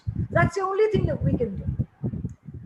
Okay, again, adding to that, what is good for the goose is not sometimes good for the gander. So, you know, what you think and how you prepare a speech with the humor that you have in mind, the audience, somebody in the audience, or maybe most of the audience, they don't capture it. They don't understand that bit. Or sometimes there are puns in your speech, which they don't understand or they don't comprehend. So then, and if it's a judge, then, you know, they'll never mark you. So that way you'll be lost. So then what would your advice be? That's the time when I'd like to go back 2, 3, 4 steps. Then when you prepare, you keep your speech simple, especially when it's an online platform, when you know that your jokes are going to be laughed at least if not, you know, rolling over LOLs, but at least people will smile. Let's avoid, in my opinion, but that's my personal opinion, we avoid pun unless we have the appropriate amount of pause for people to understand. That's how I would look at puns, or, you know, making people laugh with the language. The beauty of the language is felt only when there's a real audience, because that's when they see you and they see you speaking, they see your reactions, and then when they understand, that's when they laugh. In an online platform, you assume, you know, you send it out literally. It's like an SOS. Okay, fine. Somebody please understand. But once we know that we our speech is good and our friends at least are able to understand, we keep our statements simple. We keep our jokes, our Okay, puns adding as one simple more. as possible. Adding one more question about humorous speeches. Does that have to be a message? This was asked by Toastmaster Imran Rana. Does there have to be a message in humorous speeches? In a humorous speech, it's up to you whether you want to have a message or not. I can speak from my personal experience. I had an experience a long time ago when a dog chased me and I sat on a cactus. And that was one of my messages, that please don't have a cactus that has too many spikes, especially if there is a dog around. And you have pillars that you can climb up and slide down and you can fall. And those are all pointers where you could, the messages can be funny, but it's good not to have very serious messages because it's a joke. A humorous speech is to make people laugh, to appreciate the language, to appreciate an experience that somebody else had with a smile. So if we can avoid very serious messages, keep it light, and that would be the speech value. I see something funny in an experience. At that time, I might not have seen it as funny. But now when I recount it, when I talk about it, it becomes funny. So when my audience is listening to me, whether it's the real audience or whether it's online, when they listen, they are able to visualize, they're able to understand, oh, something like this happened. So it might not have been great for me at that time, but when I'm recounting it, people are laughing. That is the message. Anything negative, anything that was painful can actually be funny, because I experienced that and I share that experience as well. Yeah, actually, people always laugh at other people's pain, and I'm sure you really got spiked by that cactus. So let's go down to the other question that by Toastmaster Soy Paul again. This is something I want to go back to people on. 1 minute. These are all ballots we have shared. This is my last statement. Please go through not just the front page. There is something else at the back as well. And these are all the details that a lot of people do not read. Please make sure as contestants we read, as judges we read, then we understand. That's how we will become good contestants and better judges. Over to you, Rena. Yes, and we have time for our contest, so we can start reading from now. Let's answer this question by Toastmaster Soy Paul. Who will choose the test speaker? The contest judge, the chief judge, or the contest chair? Can we ask PQD Alifia to answer that? Or anybody? I'm sure you all know the answer. Thank you, DTM Bohana. I'll take that question. Sure. Just before that, I would just like to add on the previous question what people are talking about the humorous speech contest. In the virtual contest, when we are briefing judges, we do tell them that audience reaction, which is a 15 marks on the ballot, goes on your personal reaction. If as an audience or a judge, if you have that, you feel that you were entertained by the speaker during the humorous speech, because since it's a virtual contest and we do not see any other audience reaction, that's the way we mark the ballot. So this is one criteria which we emphasize to judges when we are doing a virtual contest briefing. So judges, contestants rest assured that this part is covered by the chief judge in the briefing session. Hope I'm clear, because a lot of questions are coming on the humorous speech, especially the speech value and the judging criteria. So I've just added that. And taking that other question ahead regarding the chief judge or the contest chair gets the test speaker, that's the test speaker or the table topics? Test speaker. I think it's for the evaluation, probably. Test speaker is for the test evaluation. speaker is mostly arranged by the chief judge. Mostly arranged by the chief judge. That also brings me to another question. Of late, there was a discrepancy between the chief judge or the table topic contest chair. Regarding the topics, the table topics? I think I lost you in between, yes? So I couldn't hear. This is for the table topics you're asking? The table topics, is it brought? Yeah, the table topics. Yeah. Is So it brought that by is- the table yeah. topics contest chair? Yeah, that can be decided by the organizers, whether the chief judge can get it or the contest chair can get the table topics. As per the Could I speech rule just get a word in here? Could I please? As DTM. Just a moment, Doctor. Just a second. As per the speech rule book, it is the contest chair who gets the table topics. But if the organizers want the contest chair or the chief judge to get it, we keep it open. In this part, when we We would like to clarify a little bit on that, if I am allowed. Could I get a word in here, please? DTM Alifia, yes, Master of please, Ceremonies. Yes, Yeah. Yes, Doctor. Yes. Yeah, sure. According to the contest rule book, it's a contest chair who brings the table topic for the contest. Okay. So it would always be better to abide by the rule book, number one. And then I agree with DTM Alifia about the audience's reaction to humorous speeches during contests. I've often seen during contests that the clubs would gang up, club members would gang up together and decide to cheer their own club's contestant. That being the case, it's not necessary that the contestants' jokes, the jokes in the speeches or the humor in the speeches is actually humorous. Although a whole bunch of club members are laughing at the humor, it doesn't mean that it necessarily is genuine humor, so to speak. So it's the judges who have to use our heads rather than our hearts. So whenever it comes to judging, we have to be trained to use our head and not our heart, and not get carried away by someone's enthusiasm, which could be faked, and to use our own subjectivity, because at the end of the day, judging is all subjective. And hence we have those many odd number of judges, you know. So we have to use our own head and decide whether or not the humor was genuine, rather than go by audience's reaction. Yes, it does carry 15 points, and nevertheless, we shouldn't blindly be led by that. True, Doctor. Yes. And we have also seen this actually many times. And I would like to go on to the next question. This again is. I just want to. One minute, please. We'll come back to you. I just want to. Sure.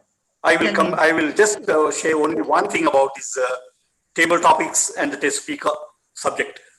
With due respect to distinguished Toastmaster Geeta Ponnuchami, and I really admire the way Toastmaster Mahadevi Tiwari advocates that the table topic should be brought by the contest chair. I always respect that.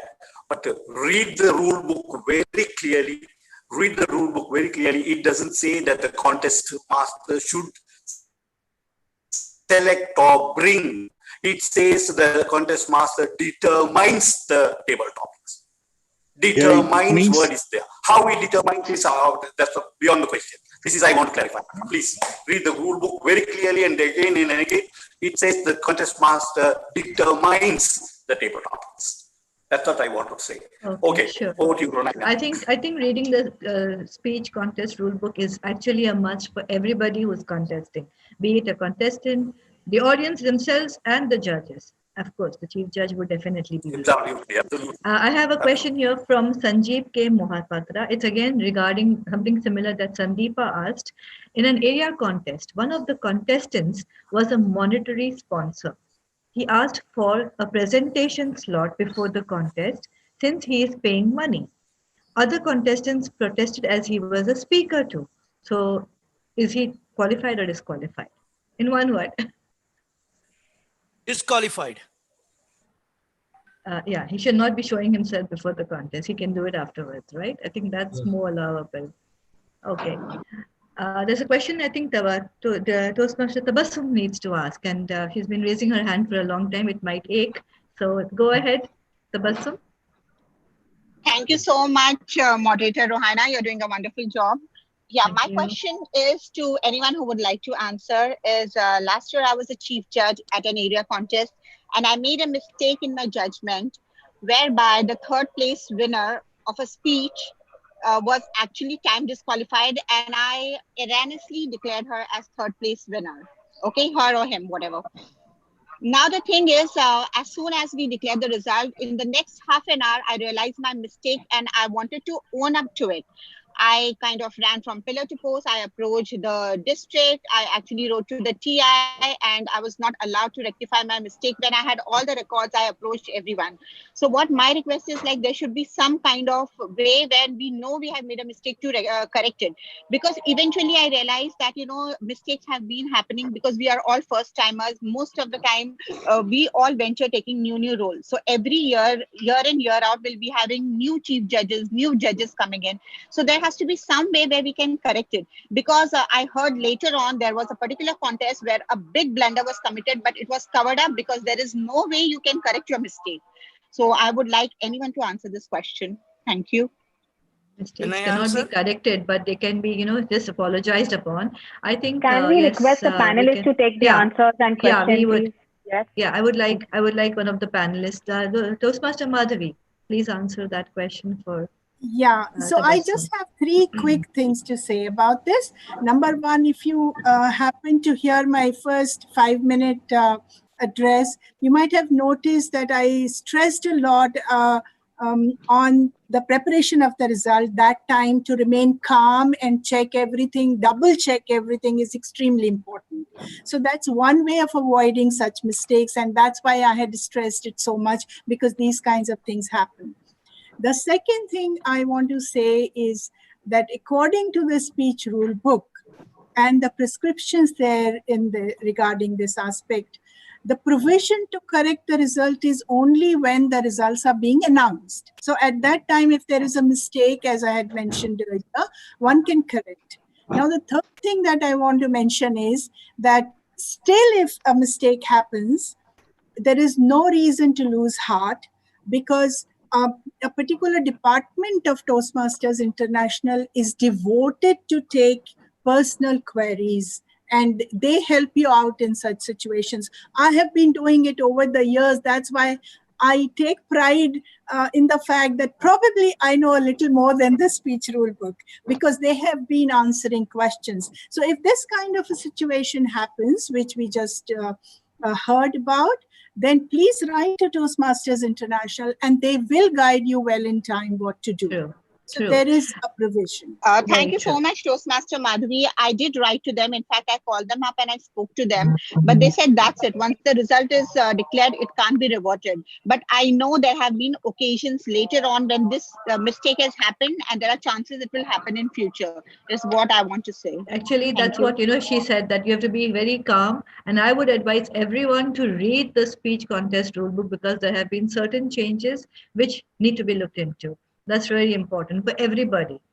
Before you all hold the contest, do go through every detail in it. We have one question, which is actually a very simple question, but I think it can be answered on the spot.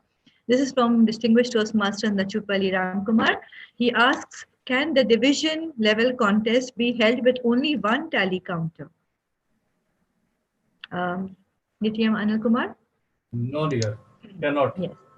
No. No way. No way. Just to add here to everybody's this, and coming back to Tabassum's question, if we have to link it, why we insist to have 2 tally counters is to ensure that the final tally is done perfect. So if the chief judge, if one person is making a mistake there, the other person is there to support and cover up on the final result. So that's the idea of having a team behind the chief judge. I hope, this just fits and joins in the chains of questions which have been asked today. Back to you, Rohana. Yes. Okay. I think there's another question from Shubha. She asks me, can a contestant in one contest be a contest chair in another contest at the same event? Example, a contestant in table topics, can he or she be a contest chair in evaluation at the same event? According to the rule book, I would like to answer. Yes, if I am permitted. Sure. See, the rule book is somewhat little confusing, I would say. There's a one clause in eligibility, number 5, which says generally the contest chairs, contest Toastmasters, the other assignees are not eligible to contest. Then following that, in that same rule book, there's another clause after the 6. They say the contest chairs, contest masters, sergeant at arms, tally counters, timers, and any other assignees who are not participating in this contest as contestant will be eligible to take part any other assignments in the other contest. If they are contesting in one contest, they cannot take any assignments in that contest. Only in that contest. Yes. So that is fair enough. The two clauses sometimes confuse us. Yeah. Actually, you should So just contest. You if there should is focus a on master, one. contester, Toastmaster, and sergeant at arms, and etc., they are only allowed to make that assignment in that contest and not to contest. But they can contest in the next contest if they are not participating as an assignee. This is very clear in the rule book. One is little confusing, but the second one is they have cleared it very, I would say very clearly. I explained. Yes. Perfect. That actually answers the question. I mean, like, Can you I should have a actually question, focus on please? one role. Yes. Who is this? DTM Rule Sanjeev books here. are not supposed Yes, to be go ahead. confused. Rule books Thank you are very much. meant to deliver the message accurately. So the rule books are developed to educate members. Toastmaster International has put their values in it. I believe that rule books can the only guidance book to enhance our knowledge. Thank you, Rohina. Thank you so much. Okay, thank you, We have a everybody. question. Yeah, I have a from brilliant Sanjeev. question. I always use the proverb, no money, no honey. With this contest, there was an area contest. A person sponsored the money. And he told, since I am the sponsor, I will give my presentation. So he gave the presentation before the speech contest. And later on, we saw that he was a contestant also. So this contestant will be disqualified or not. For your information, when the chief judge called all the panel of judges and the area director, they told, no, Baba, because of him, we are here, we are getting food today. Next contest, who will sponsor? So what is your honest opinion? Please tell me. All the judges, they told, no, we cannot disqualify him. And all the organizers, including the chairperson and the area director, he told, no, we cannot disqualify him. And what should be the honest opinion as per rule? Actually, that is something in the past. So I think you should have written to the TI, but right now it's all done and you had the food. So no, it can happen in future also. This can happen in future also, because some of my panel of judges and organization are also here in this forum. So please, I think we should allow Roshan Lewis, we should allow him to speak a little. Yes.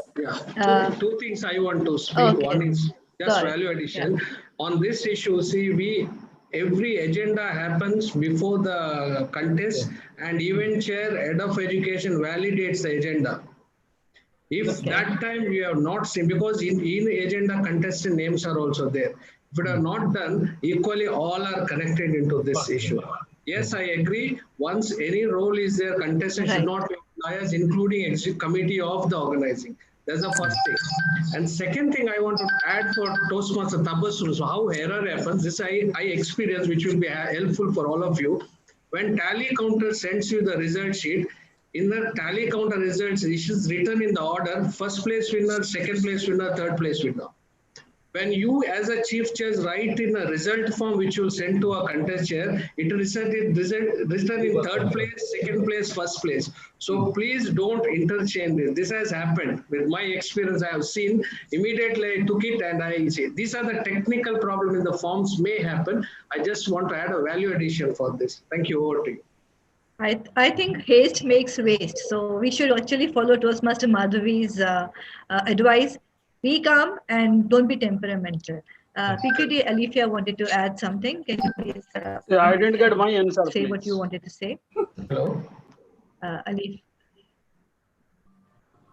I think DTM Sanjeev, if that member as Toastmaster Roshan. Do we have more questions here? Am I missing out on something? It is about the education, the head of education, the event chair, the planning, the agenda coming out. And if that member really insists on doing a presentation, you all can do the presentation if he's a contestant after the contest is done. So it Yeah, serves but it was both done the before purposes in the contest. right way. Yeah, so you, as a chief judge, that chief person as a chief judge should be educated enough to take the right decision at that time. True. The presenter's it name is- was not there in the agenda. We don't know who is a contestant, and the contestant photo also not there. So we don't know actually who was the presenter. But it happens, Okay, so and we cannot suddenly so it stop in the happened. stage. We cannot stop in keeping the core values in mind, but these are scenarios which can now, we all are getting educated today. So we need to keep in mind when we are taking such big roles as chief judge or an event chair, what are these areas of concerns which we need to look into while planning the agenda or doing the briefing or executing that event. So if such a thing happens and if that person really insists, then we can have the presentation towards the end.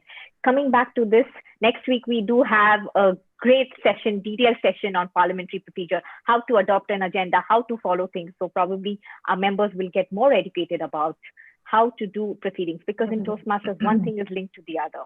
So we will learn and understand more about it. I think I'm going to mute all the participants. Probably the co-host can unmute the person who raises their hands, and then you can ask questions. They can ask questions. Rohan, okay? I think reading the agenda is actually a very important thing before any contest. And any other questions which I may have missed out here? Can you help me, Toastmaster Ramya? Toastmaster DTM Khalid Ahmed has raised the hand again. Okay, please. DTM Khalid Ahmed, you can unmute yourself. Hello. Good day again. Good afternoon. Good morning. Actually, I just have a small thing to add. I heard over and over talking about humorous speech contest, the word joke. Please remember, this is not a joke telling contest. This is a humorous speech contest. So that's why good speakers, even if they have a joke, they have the skill of personalizing the joke so that it doesn't appear as a joke. It is called humorous speech contest, not joke telling contest.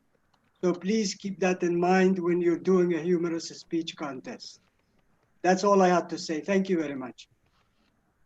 I think Toastmaster Madhavi has something to say.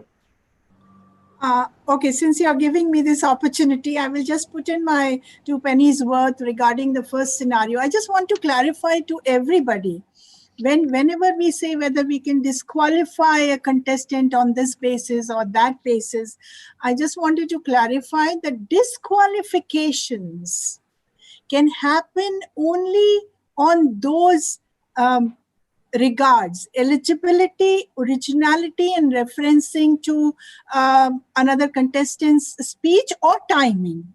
Now, these are the only 4 bases on which we can immediately disqualify a contestant.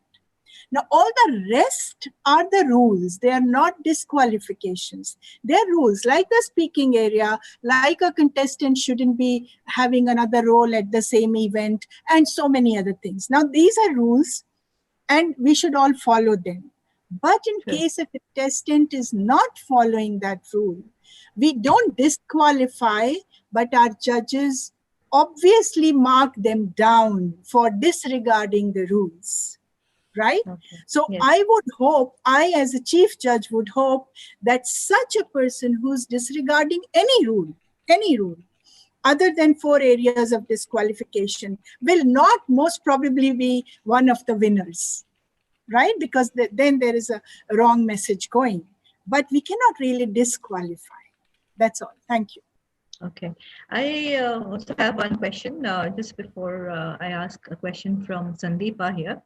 My question is basically, we have spoken about humorous speeches and how they are judged. One important criteria that is looked into by judges for a table topic, what is that? Because everyone has a different mindset for a table topic. So what's the most important criteria that the judge is actually looking at? Who can answer that? Oh, I don't see any hands raised up. Okay, yes, Gayatri. Okay. Yeah.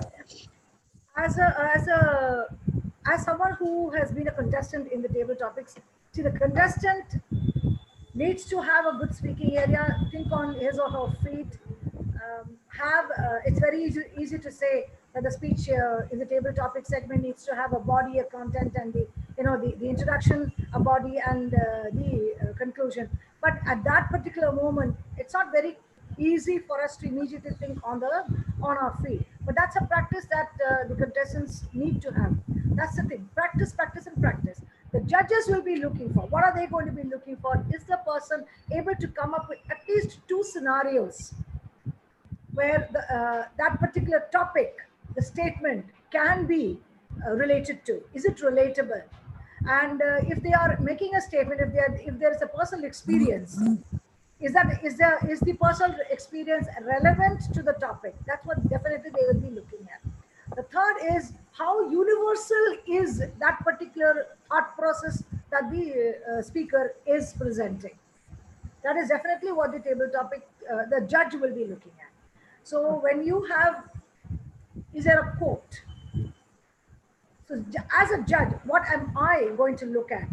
A quote, hopefully, a personal experience, if possible, their view, the contestants' view. How are they able to bring it from the global level into the room, into my experience? That's how the contestant needs to work on. As a judge, that's what I'm looking at. Okay, how best, in simple words, is the topic explained by the contestant? Sure.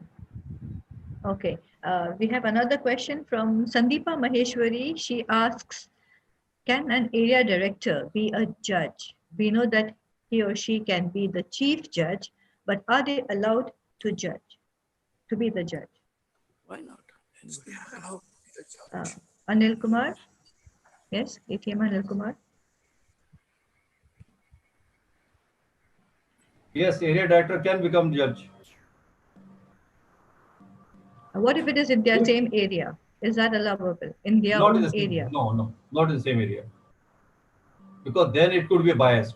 The results could be biased. Okay, thank you. Yeah, my question was about to be that. Thank you, moderator. Okay. Do we have any more questions? Yeah, DTM Rohena, there is one question from Toastmaster Soipal. What are type of jokes can include in humorous? I have heard racial jokes like Black Beauty. Is it okay? What are the types of jokes that can be included in humorous speech? I have heard of racial jokes like Black Beauty. Is it okay? First of all, we are talking about the humorous. Let's ask CGD Khalid for that. Like to answer. Okay, yes, panelist, yes. Please. Let's avoid, as much as possible, let us avoid using culturally sensitive words.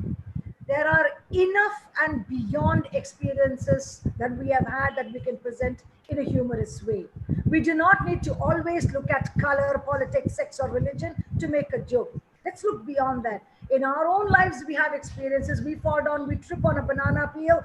That itself is a humorous element. How you present it is what is being is expected. Stand-up comedy, that's a different thing. Humorous speech is not stand-up comedy, although a lot of people think it is. Adding in as many jokes here and there, left, right, and center, that becomes a masterpiece of a humorous speech. I'm sorry to say that it doesn't. And a simple experience of Gayatri running around a pillar, chased by a bulldog, and climbing on a pillar, slipping down, and going and sitting on a cactus bulb with the spines sticking behind. I'm using the simplest possible terms from my personal experience. I don't need to look for internet jokes. I do not need to look for sensitive things. Why? We have enough. Adding salt to tea. These small things. Me saying something and my child calling me out in front of a friend. So those are all elements. We can always make every speech, every experience into a humorous speech.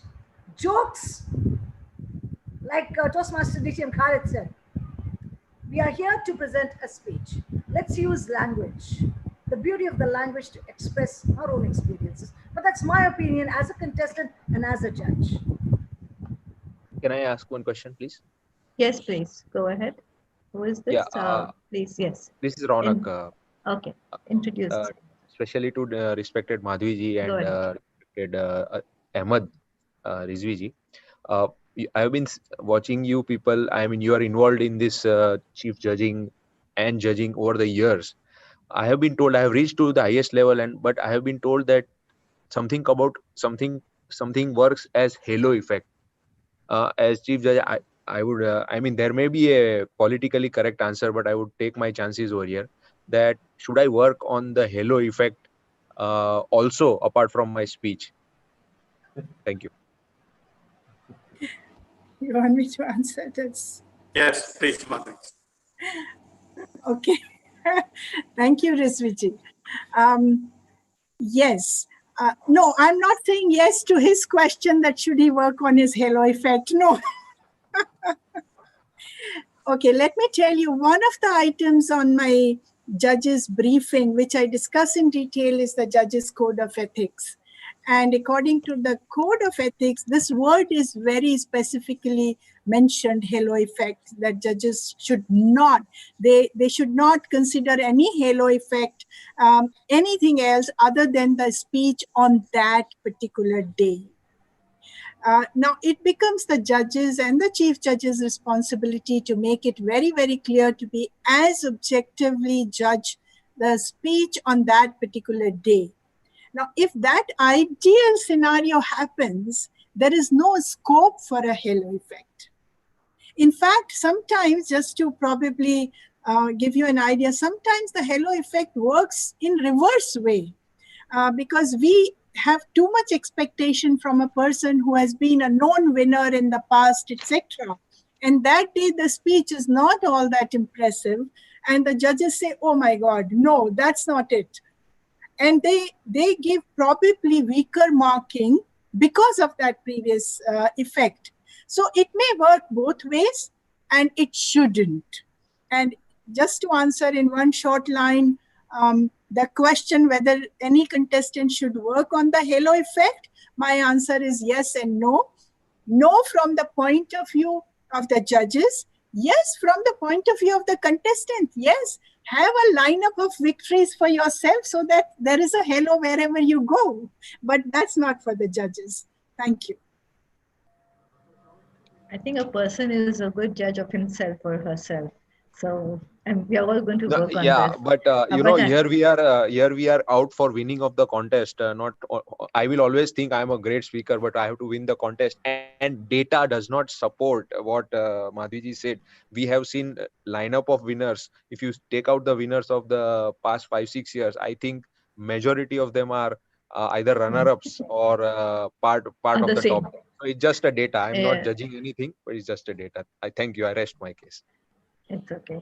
I have one question again over here. That's from Sandeepa. She asks about what is, in a virtual contest, what is the speaking platform actually? I mean, how far, how close, how much of area is to be used? That's a good question. Can I take it? Sure. Yeah, I believe I had covered it in my opening speech. Again, let me reiterate. When you speak about the area, there's one important thing what you have to see as a contestant. You have to be in the frame, not go out of the frame. That's the first point. Second point, you have to check for your audibility. If you go very far away from your mic, there's always a possibility of having a poor audible quality. Ideally speaking, 3 meters is fine, but for that too, you need to test yourself before you come on the stage. That's the reason we have something called mock meeting prior to the contest. Also, before the day on the day of the contest too, you can come a little early and test yourself to make sure that yes, you're audible, you're visible perfectly. That's it. More than that, I would say the sergeant at arms, in case of virtual meetings, he is the one most helpful person on the platform to see that you are perfect in audio and video before you start to speak. Does it clear the point? Or you want something else? Hello? Yes, it is clear. Thank you. That is clear. And we can still take, I think, one more question, or Moderator, may I ask for a question? Have we got on time? Okay. Sure. PQD Division A. Yeah, thank you, moderator. Any of the panelists could take up this question. In the table topic contest, after the topic is given, it's expected from the contestant like to begin within 2 to 3 seconds. Now let's assume in a scenario where the contestant takes invariably long, maybe 10 seconds or 15 seconds, or even could be longer. So in that scenario, does the contest chair or the chief judge has the right to disqualify him, or the judges, they are going to go with the lesser marking? Okay, let me take it. Please. A very valid question, DTM Arif. Usually what we do is we have something called briefing for the contestant and for the judges. And specifically for the purpose of table topics, the standard time or usually what we follow is 10 seconds. Now it could be extended to 15 seconds too, but this arrangement and this communication is done before the contest. So the contestant as well as the judges are well aware of this timing. And of course, there is no disqualification as such, but the judges will give a low marks. So you cannot have a contestant starting after 30 seconds. Okay. Yeah, I hope that answers your question. Yeah, so is it like specifically designed, like whether it's a 10 seconds or 20 seconds? Yeah, 10 seconds, yeah. Maximum 15 seconds, but that has to be decided before the contest. And both the parties, contestant as well as the judges, are aware of this, or they are informed well in advance. Because we have briefing, that's mandatory. We have to have briefing. So this is one of the points that is covered. Not on the stage. It is never announced on the stage. But both the parties involved in the contest, they are aware of it. All right, thank you. The other way of looking at it is the timer is specifically advised, or I will say instructed, to start the timing device the moment the 10 minutes or 15 minutes or seconds, whatever is decided, is lapsed. It just begins the timing. That's the other way of doing it. Without disturbing the speaker. The speaker should not be disturbed. No. Thank you. I would just like to add one thing. I think you are Assistant PQ, Program Quality for Division A. Is that right? That's Master Anil? Yes. Yeah, because PQD has to be only for the district. So that's only one PQD we have for the district. Okay, just wanted to make a clarification on that. Do we have any more questions? Are we good to go? I mean, with the time? DTM Kali Daman has raised the hand again. Doctor, Okay. you can go ahead. I'm sorry, I'm done, thank you. Okay. There is one question on the chat box. It's about the table topics.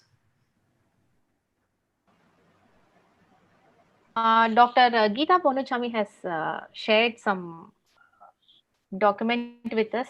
If she wants to say anything, we can give her a chance. DTM Geeta, are you there with us?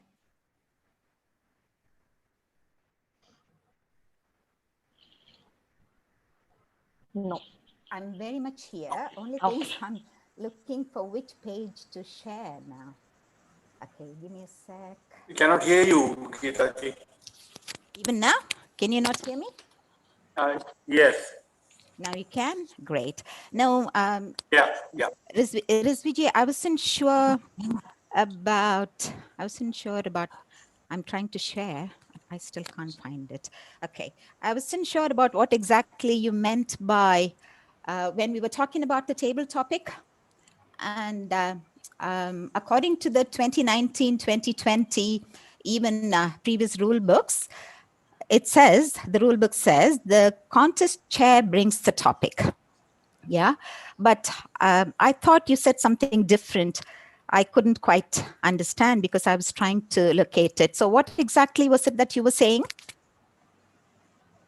No, there is no word mentioned in the rule book as contest chair brings, as such I said. It says contest chair determines the table topic.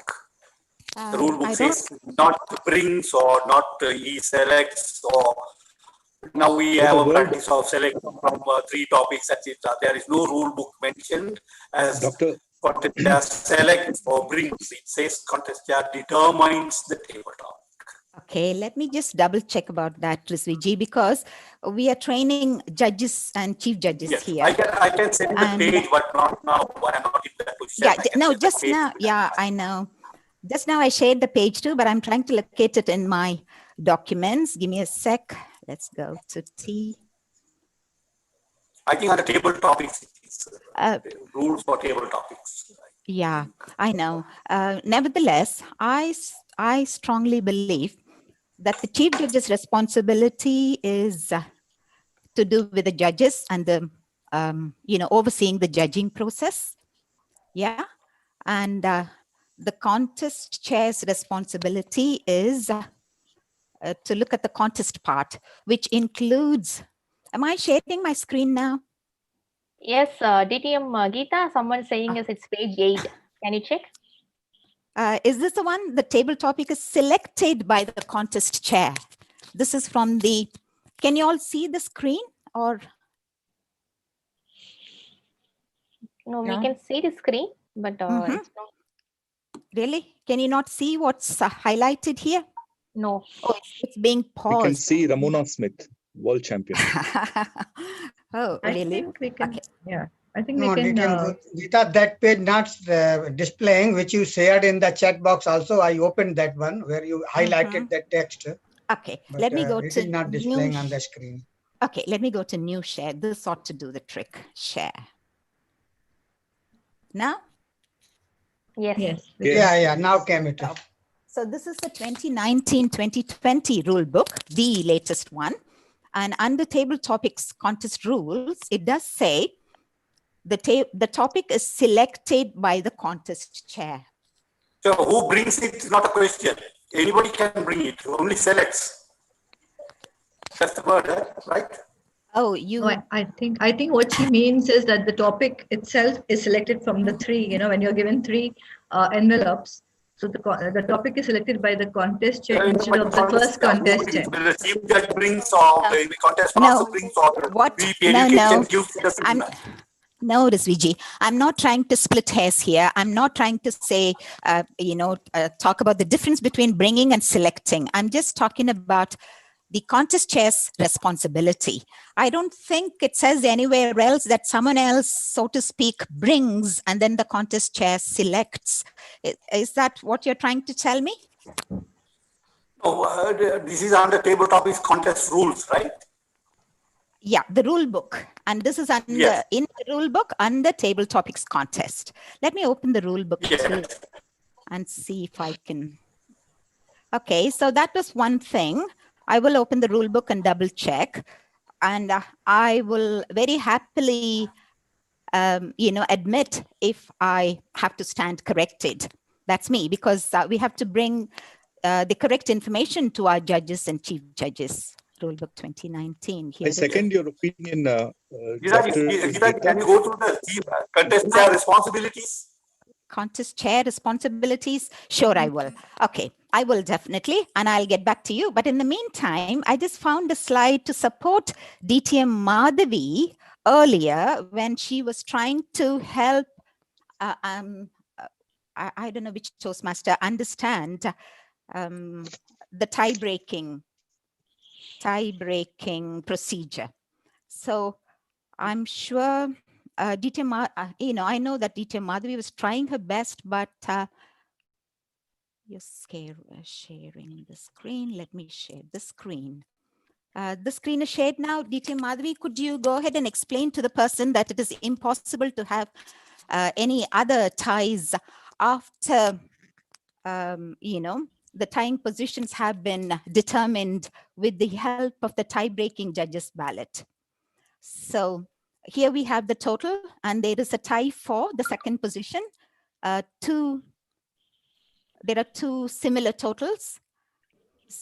So now the chief judge would refer to the tie-breaking judges ballot, and then he would notice that the tie-breaking judge ranks the contestants. He does not give just the top three. He ranks. So on his ballot, this particular contestant blue is given the third position. And I'm sorry, I made a mistake here. This particular contestant black has been placed fifth position. Can I just interfere here 1 minute because we have to be on time with this meeting also and this event. So we could, have you all in another room. You maybe Toastmaster Murli and Toastmaster Madhavi. You all could discuss all these rules, because I mean this rule book is there for everyone to read, and I would appreciate if everyone does go through it. But this is if then they have any doubts, they can definitely forward them to me or to Toastmaster Ramya or to Farida. Any of us that we could look into it and answer you back. Sure. But this is very relevant for all our chief judges, how to break the tie. And Toastmaster Madhavi was making a point. It was very clear to those of us who have been chief judges, who have experienced ties, but it wasn't not so clear to others who may not have experienced ties. So it's important to take this issue up with all the trainee chief judges. Even there was some, we had some discrepancies on this, so we will read about it and we will, All right, go ahead. DTM Rohena, only one final question. It's from AD. Are you there?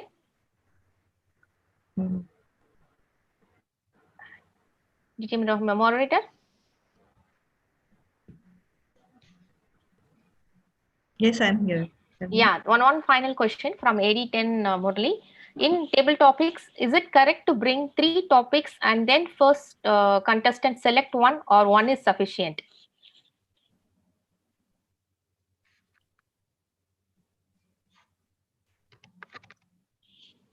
Can I answer?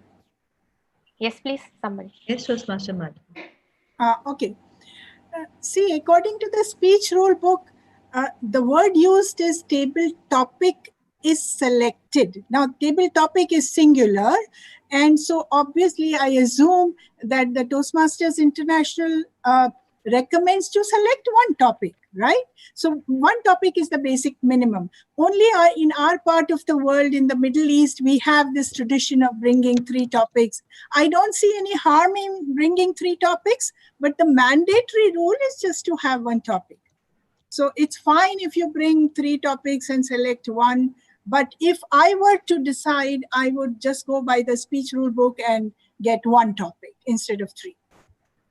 You're right, Toastmaster Madhavi. I agree with you totally. This is what I've been recommending as well, because it's a waste of time and it's not actually 3 open topics for people to read and choose from out of 3 multiple choices. So we are just, these are blind choices. So there's no, for all the contest chair might have the same topic in all 3 envelopes, or the rest of the other 2 envelopes might have just no topic at all. So it doesn't make sense to bring 3 topics. Having said that, I did ask DTM Lance, who is a good friend of ours, as to their practice in their up to their district level contests. And he said they just have fun. They do bring 3 topics. And hence, in the past, we've had the practice of bringing 3 topics, but then Lance says it doesn't make any sense at all. It's just a waste of time. And although the rule book does say a topic. To me, we believe that it adds fun element in it. It brings an excitement and a joy to everyone. Toastmasters is all about entertaining session. I agree. We are catering to the inner child in you by letting you choose. This is exactly what I said to Lance, when his club or his district does this. So no harm in bringing 3 topics, but then you can always ask your contestants when your contest chair and keep the chief judge informed, ask for the consensus. This is what I did the last time when I was contest chair, and the consensus was for 1 topic, and I informed the chief judge that there would only be 1 topic and not expect 3. That's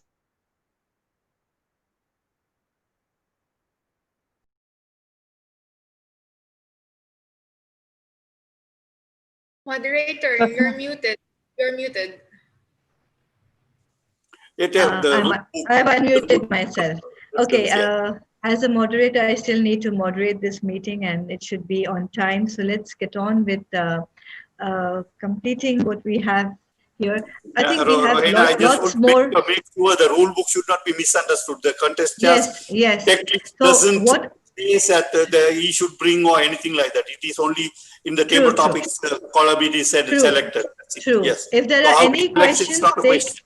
no, if there are any other questions and whatever, you all can always forward it to me or to any of these panelists, and we would definitely love to answer you all. I would like to hand over this podium now to our PQD, our Program Quality Director, Distinguished Toastmaster Alifia Lakdawala, as she has something to say. Thank you, Moderator DTM Rohena, and to the members here. I hope this session was something more educative, something different, because we wanted to portray the entire event in a way which can add value to our members. Maybe there are a few more questions, few more queries from our members. Kindly, I would request the event chair and the head of education to put it down, or y'all can reach out to me on an individual basis. My email ID, I'll put it down in the chat. We have DTM Ahmed Rizvi and DTM Rohena as a contest coordinator from the PQD team who can take further questions beyond the training over the entire year to guide you and make you understand more specific on how to become a chief judge, what are the contestants looking into, what are the contest master or the contest chair has to look into. So those criteria can be cleared, eligibility criteria can be cleared from virtual contest point of view or a physical contest. One question which I was really looking forward to answer was that, are we having virtual contest or physical contest this year? I mean, none of our members asked this, but I would like to address this, that yes, starting from club level, from Toastmasters International, till division, we have all contests this year virtual for time being because of the pandemic. So members, I urge you that understand the virtual contest reality in terms of the standard speaking area, the lighting, the camera, gear up for the contest, because we don't want half-hearted preparations coming up and then members saying, oh, we did not enjoy the virtual contest. We've already been through the virtual contest last year. So we expect this year also that members do participate with full enthusiasm and support the district leaders overall with the virtual contest. Coming to DTAC, by January, we will let you all know what is the scene, because we really don't know how the situation is going to be. Back to you, Toastmaster Rohena. Thank you so much. In fact, I also have several questions which I'm going to ask myself. So I'm going to be forwarding it to many of these panelists over here. They've been in once. And my role as a moderator ends here, but looking forward to interact more with you all on this platform and more other places everywhere. I'm looking forward to the parliamentary procedures next week too. Thank you very much for being aboard, PQD Alifia Lakdawala, DTM, and of course CGD, DTM Khalid. Nice to have all of you aboard here. I would like to hand over this. Thank you, Division B, Division A and Division B from Bahrain, who have actually come up with this beautiful training session. We really got to learn a lot. And of course, Division B Director Mohammad Asif, who approached me. I would like to hand over this mic now to our lovely MC, Sana Dalvi. Please take. Thank you very much for that wonderful panel discussion and the extremely detailed Q&A session that we've had. And moving on, now that we have come to the end of our, can you please, moderator, can we please mute everyone? Permanent again. Rohena, could you please, okay, thank you. All right. Now moving on, since we're right at the end of our workshop and our training, I would like to call upon our Head of Education, Toastmaster Ramya, to say the vote of thanks. A little bit about our Head of Education. Toastmaster Ramya is a woman of many colors. She holds a master's in philosophy degree in IT. She calls herself a lifelong learner, an avid reader, a passionate painter, and due to her love for writing, she's also a blogger. She is the area director of Area 17, president of the Krypton Advanced Toastmasters Club, a member of the ICAP Toastmasters Club, and her favorite quote, "Everything starts with a dream." Ladies and gentlemen, please put your hands together for Toastmaster Ramya Suresh. Thank you, Master of Ceremonies. I, Toastmaster Ramya Suresh, Head of Education, consider the occasion as an honor and privilege to extend vote of thanks. Once a great man whispered, "Feeling thankfulness and not expressing it is like wrapping a present and not giving it." Today, I take the opportunity to put all my gratitude into words. On behalf of the organizing committee of the Chief Judge and Judges Training, we would like to thank our International President, Distinguished Toastmaster Richard Peck, for taking his precious time out and consenting to grace out our event. We thank our respected District Trio, District 20 Director, Distinguished Toastmaster Muhammad Salim, Program Quality Director, Distinguished Toastmaster Alifia Lakdawala, who stood by us and gave us immense support throughout our journey, and our Club Growth Director, Distinguished Toastmaster Khalid Abdullah, who all graced us with their presence and guidance. We have been so fortunate to hear out from our own Distinguished Toastmaster, Muhammad Shukri, the first accredited speaker of Middle East. Thank you for enlightening us with the words of wisdom and knowledge accumulated through years of experience.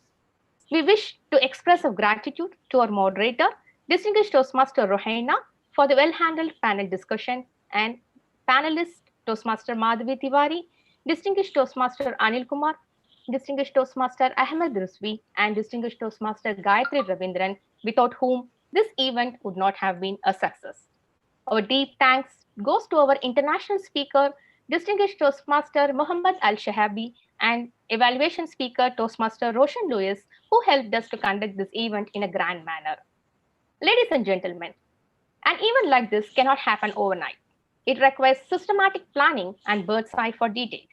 The wheels started rolling 2 weeks ago. We have been fortunate enough to be backed by a team of very motivated and dedicated Toastmasters in our organizing committee. First of all, our gratitude to our own Division A Director, Distinguished Toastmaster Ain De La Cruz, Division B Director, Distinguished Toastmaster Muhammad Asif, and our event chairperson, Area 33 Director, Toastmaster Farida Bai, who are the backbone of our organizing committee. Our dedicated organizing committee consists of Creative PR Head, Toastmaster Sijilal, Registration Head, Toastmaster Raunak Desai, Head of IT, Toastmaster Liba Chendurti. Thank you all from the bottom of our heart for all the willingness to take the roles and completion of tasks beyond your comfort zone. From the depth of our hearts, we would like to thank all the role players, Chief Sergeant at Arms, Toastmaster Falak Sher, Master of Ceremony, Toastmaster Sana Delvi, and Timer, Toastmaster Raunak, for conducting this program in a professional way. Last but not least, I thank all the Toastmasters who joined us today as a wonderful audience for showing their interest in the event and making this event a grand success. It is not the joy that makes us grateful. It is the gratitude that makes us joyful. Have a pleasant evening, stay healthy, and stay safe. Over to you, Master of Ceremonies. Thank you so very much, Toastmaster Ramya. Now, moving on, we will be giving out our recognition certificates to our panelists as well as the organizing committee. Toastmaster Liba.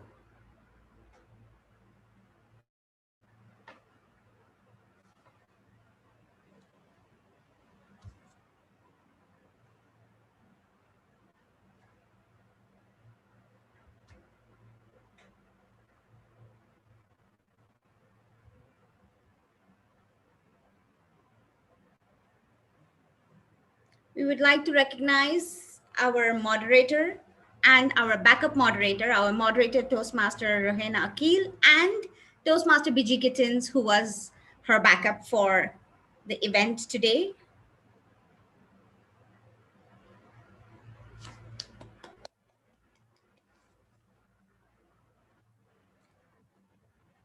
Starting with Toastmaster Madhavi Tiwari, who was a panelist. Thank you so much for your time today, Toastmaster Madhavi. DTM Ahmed Rizvi. Thank you for being here and joining us and being part of this wonderful discussion today. DTM Anil Kumar Revankar,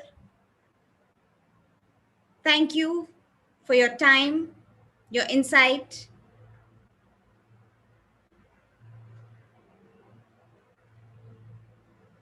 DTM Gayatri Ravindran, thank you so very much for being with us and sharing your thoughts and your knowledge for the Chief Judge and Judges Training Workshop. Also, we would like to thank DTM Amor de la Cruz, who is our backup panelist for today.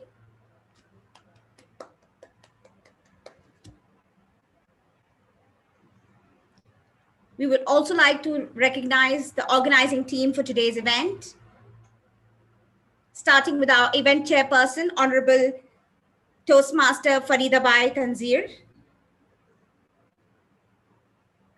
Thank you so very much for your support. Our Head of Education, Toastmaster Ramya Suresh.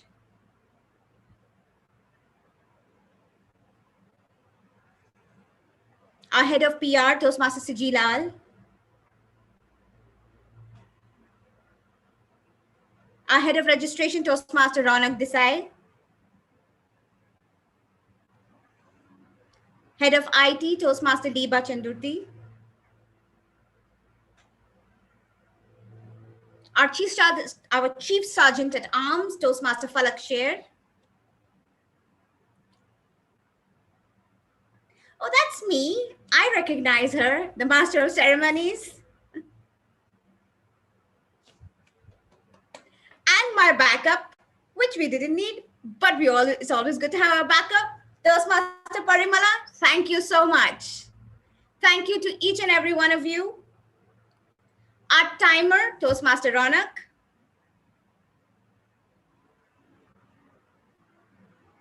Our backup timer, that was Toastmaster Siji Lal.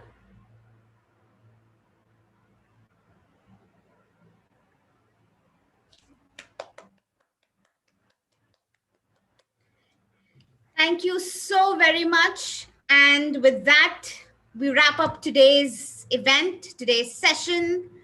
Thank you all for being here. And with me, signing off, thank you. Have a great evening. Stay safe, be safe, enjoy the rest of your evening. Catch up on your sleep. Yep. Let's have a group photo at the end. Yep. Please. Thank you all so much. Nice seeing all the dignitaries, especially DTM Alifia and the crowd. Thank you so much. Much appreciate for this wonderful event. To all the Thank you very much, everyone. Please turn on your Awesome videos. job done, panelists, all the 4 panelists and the division directors for the support. Farida, Ramya, Sigi, excellent work behind the screens. Good job, guys. Everybody, very nice. Palak, thank you. Ronak, timer, everyone. Please turn on your videos. Parimala, thanks for the backup. BG, she was always here as a backup.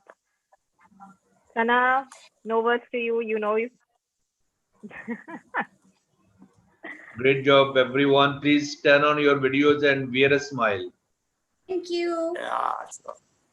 Yes, 1, 2, 3. Yes. Yes. Please wait.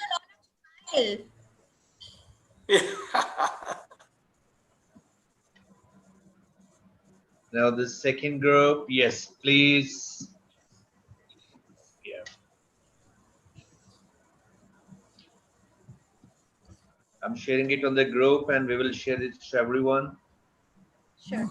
Okay, thank you very much, Now everyone. that's it. Have a good, wonderful weekend and enjoy the rest of the day. Yes.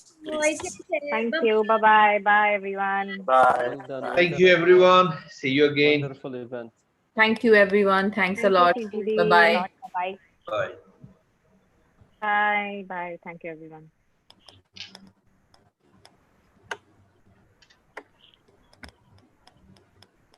Congratulations, the organizing committee. Great job done.